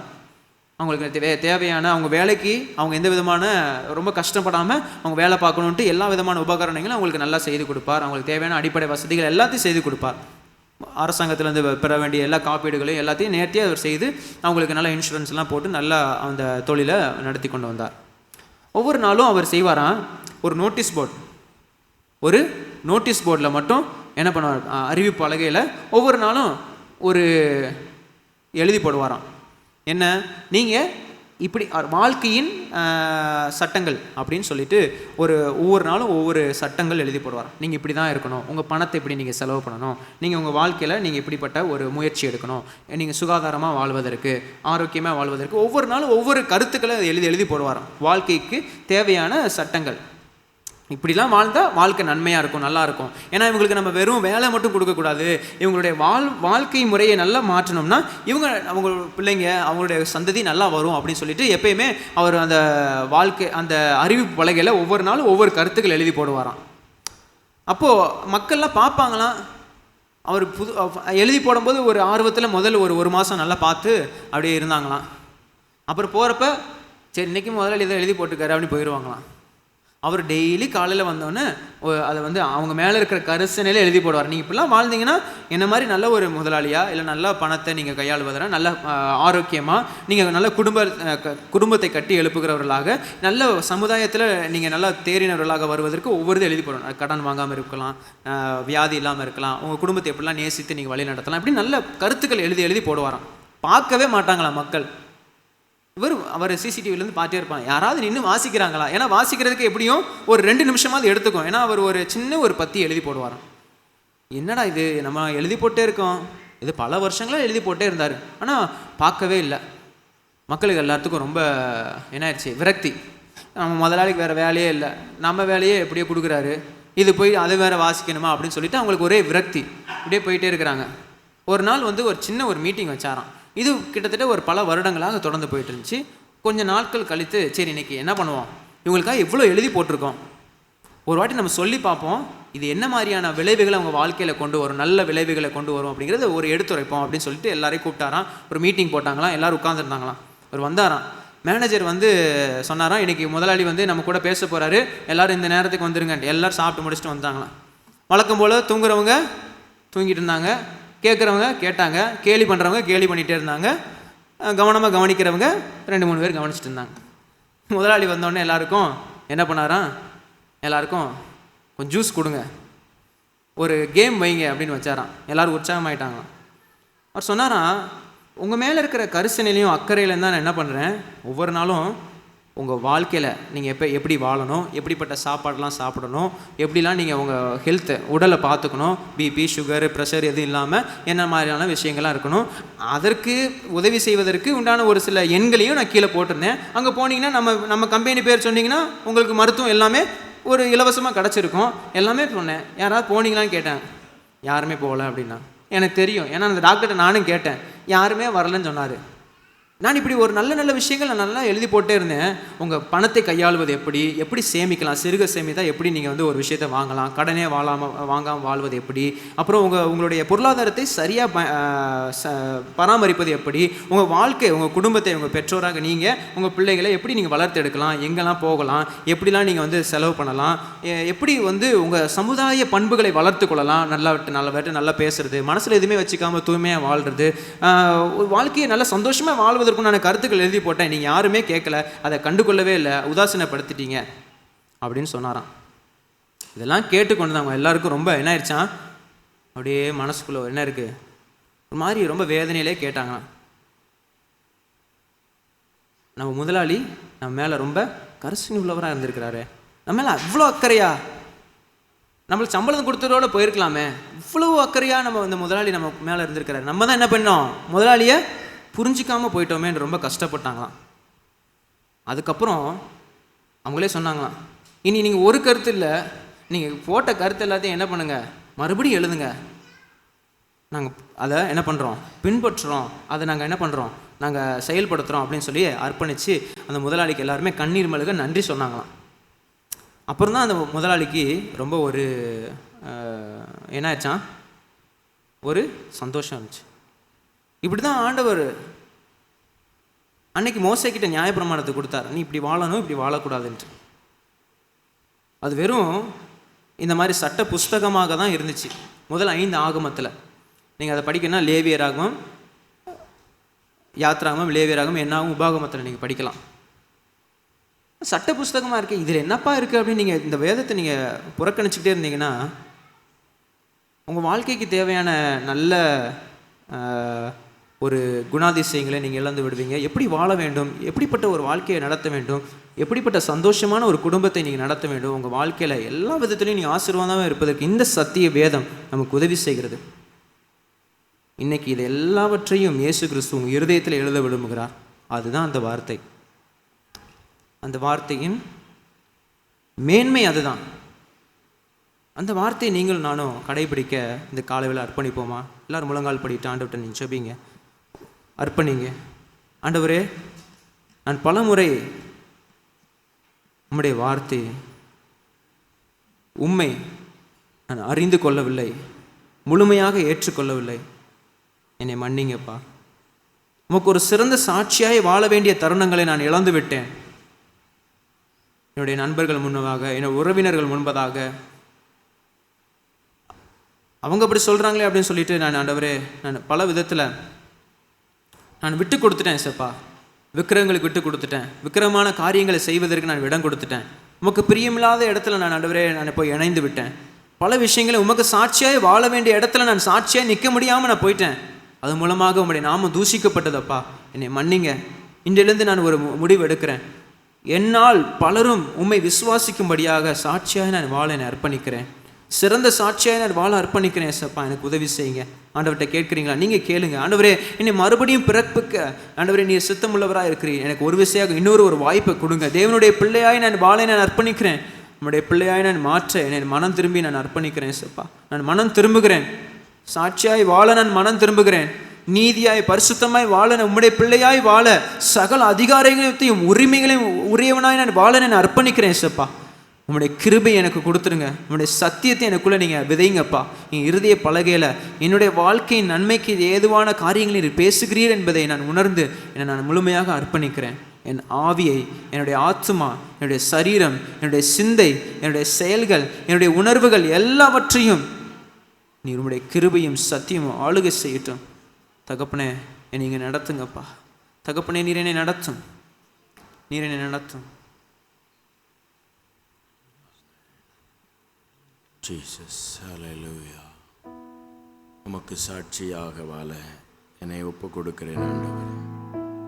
ஒவ்வொருவரும் ஆண்டவரே, நீர் எனக்குள்ளே அந்த கிருபையும் சத்தியமுமாய் எனக்குள்ளே வந்திருக்கிறேன்.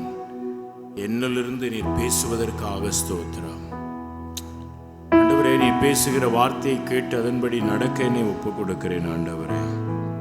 ஹல்லேலூயா. நீர் பேசுவதை நான் கேட்க செவி கொடுத்து அதற்கு கீழ்ப்படிய என்னை ஒப்பு கொடுக்கிறேன் ஆண்டவரே. நான் நன்றாய் வாழ்வதற்காக, நான் சுவிட்சமாய் சுகமாய் வாழ்வதற்காக ஹல்லேலூயா என்னை நீர் தெரிந்தெடுத்திருக்கிறீரே. ஹல்லேலூயா. நன்றி ஆண்டவரே. கிருபையும் சத்தியம் உள்ளவராய் எனக்குள்ளே வந்திருக்கிறீரே. உம்மை அறியும் பாக்கியத்தை எனக்கு கொடுத்திருக்கிறீரே ஆண்டவரே. உம்மை ஏற்றுக்கொண்டு உமக்கென்று வாழ, சாட்சியாய் வாழ என்னை ஒப்பு கொடுக்கிறேன். எனக்கு கிருபை தாரும் ஆண்டவரே. நீ சொன்ன வார்த்தைகளை கவனியாமல் போன, கேட்காமல் போன, படிக்காமல் போன, அறியாமல் போன காரியங்களுக்காக மனம் வருந்துகிறேன். என்னை மன்னியும். நீர் என் கரங்களிலே கொடுத்திருக்கிற வேதத்தை நான் படிக்கட்டும் அப்பா. நீர் எனக்கு கொடுத்திருக்கிற வார்த்தைகளை நான் கேட்டு கவனமாய் அதன்படி வாழ எனக்கு கிருபை தாரும். நீர் உம்மையே அதற்காக பலியாக ஒப்பு கொடுத்தீரே, வாழ்ந்து காட்டினீரே. இயேசுவே நன்றி. நீரே என் வழியும் சத்தியமும் ஜீவனமாய் இருக்கிறீரே. உம்மை பின்பற்றி வாழ என்னை ஒப்பு கொடுக்கிறேன். எனக்கு கிருபை தாரும். இந்த வார்த்தையை கேட்ட ஒவ்வொருவருக்கும் பரிசுத்த ஆவியானவரே அப்படிப்பட்ட கிருபையும் பலனையும் தந்து நீர் வழி நடத்த வேண்டுமாய் கேட்கிறேன். பரிசுத்த ஆவியானவரை உதவி செய்யுங்க, கிருபை செய்யுங்க ஆண்டவரே. இது எனக்காக எழுதப்பட்ட வார்த்தை. என் வாழ்க்கையில நான் கை கொள்ளும்படியாக, நான் அவருடைய பிள்ளையாய் சாட்சியாய் வாழ என் ஆண்டவர் எனக்கு கொடுத்த இந்த மேலான சத்தியம் என்பதை உணர்ந்து ஆண்டவரே அதன்படி வாழ எங்களுக்கு கிருபை தாரும். ஒவ்வொருவருக்கும் கிருபை தாரும். ஆசீர்வதி. நாளில் உடைய வார்த்தையை கொண்டு வந்த ஆண்டவரே உடைய மகனுக்காக நாங்கள் ஜெபிக்கிறோம். கர்த்தர் இன்றைக்கு சபையோடு நீர் தெளிவாய் பேசியிருக்கிறீர், என்னோடு பேசியிருக்கிறீர், எங்களோடு பேசியிருக்கிறீர் ஆண்டவரே. அதற்காக ஸ்தோத்திரம். நன்றி ஆண்டவரே, நன்றி. நாங்கள் இயேசுவே தேவன், இயேசுவே ஆண்டவர், கிறிஸ்து என்று நாங்கள் விசுவாசித்து நித்திய ஜீவனை அடையும்படியாக இவைகள் எங்களுக்கு எழுதப்பட்டிருக்கிறது. நாங்கள் அழிந்து போகாத நித்திய வாழ்வை நாங்கள் பெற்றுக்கொள்ள எங்களுக்காக நீர் கொடுத்த இந்த நல்ல வாய்ப்புக்காக ஸ்தோத்திரம். எங்களை தெரிந்து கொண்டதற்காக ஸ்தோத்திரம். ஒருவரும் கெட்டு போது உம்முடைய விருப்பம் இல்லையே ராஜா. உமக்காக வாழட்டும். நீர் எங்களோடு இருப்பதற்காக நன்றி. எங்களை நீர் உணர்த்தி எங்களோடு பேசி ஆண்டவரே, எங்களை உம்முடைய பாதையிலே நித்திய ராஜ்யத்தை, நித்திய வாழ்வை பெற்றுக்கொள்வதற்காக நீர் எங்களை வழிநடத்துவதற்காக ஸ்தோத்திரம். ஒரு நாள் நாங்கள் மனம்போன வாழ்க்கை வாழ்ந்தோம், இஷ்டம் போல வாழ்ந்தோம். ஆனால் இன்றைக்கு நீர் எங்களை அதிலிருந்து பிரித்தெடுத்து உம்முடைய உன்னத வழியிலே எங்களை வழிநடத்துவதற்காக ஸ்தோத்திரம். பரிசுத்த ஆவியானவரை கிருபைத்தார். உமக்கென்று நாங்கள் சாட்சிகளாய் திகழட்டும். எல்லாருக்கும் முன்பாக எங்களை தாழ்த்தி அர்ப்பணித்தோம். ஆண்டவர் இயேசுவின் மூலமாய் கேட்கிறோம் நல்ல பிதாவே. என் ஆத்துமாவே கர்த்தரை ஸ்தோத்திரி, என் ஆத்துமாவே நீ கர்த்தரை ஸ்தோத்திரி. கர்த்தர் செய்த சகல உபகாரங்களை மறவாதே. நம்முடைய கர்த்தராகிய இயேசுவின் கிருபை, பிதாவாகிய அன்பு, பரிசுத்த ஆவியானுடைய ஐக்கியம் இன்றும் என்றும் சதா காலங்களிலும் நம் ஒவ்வொருவரோடு நிலைத்திருந்து காப்பதாக. ஆமென். God bless you. கர்த்தர் உங்களை ஆசீர்வதிப்பாராக. ஆமென்.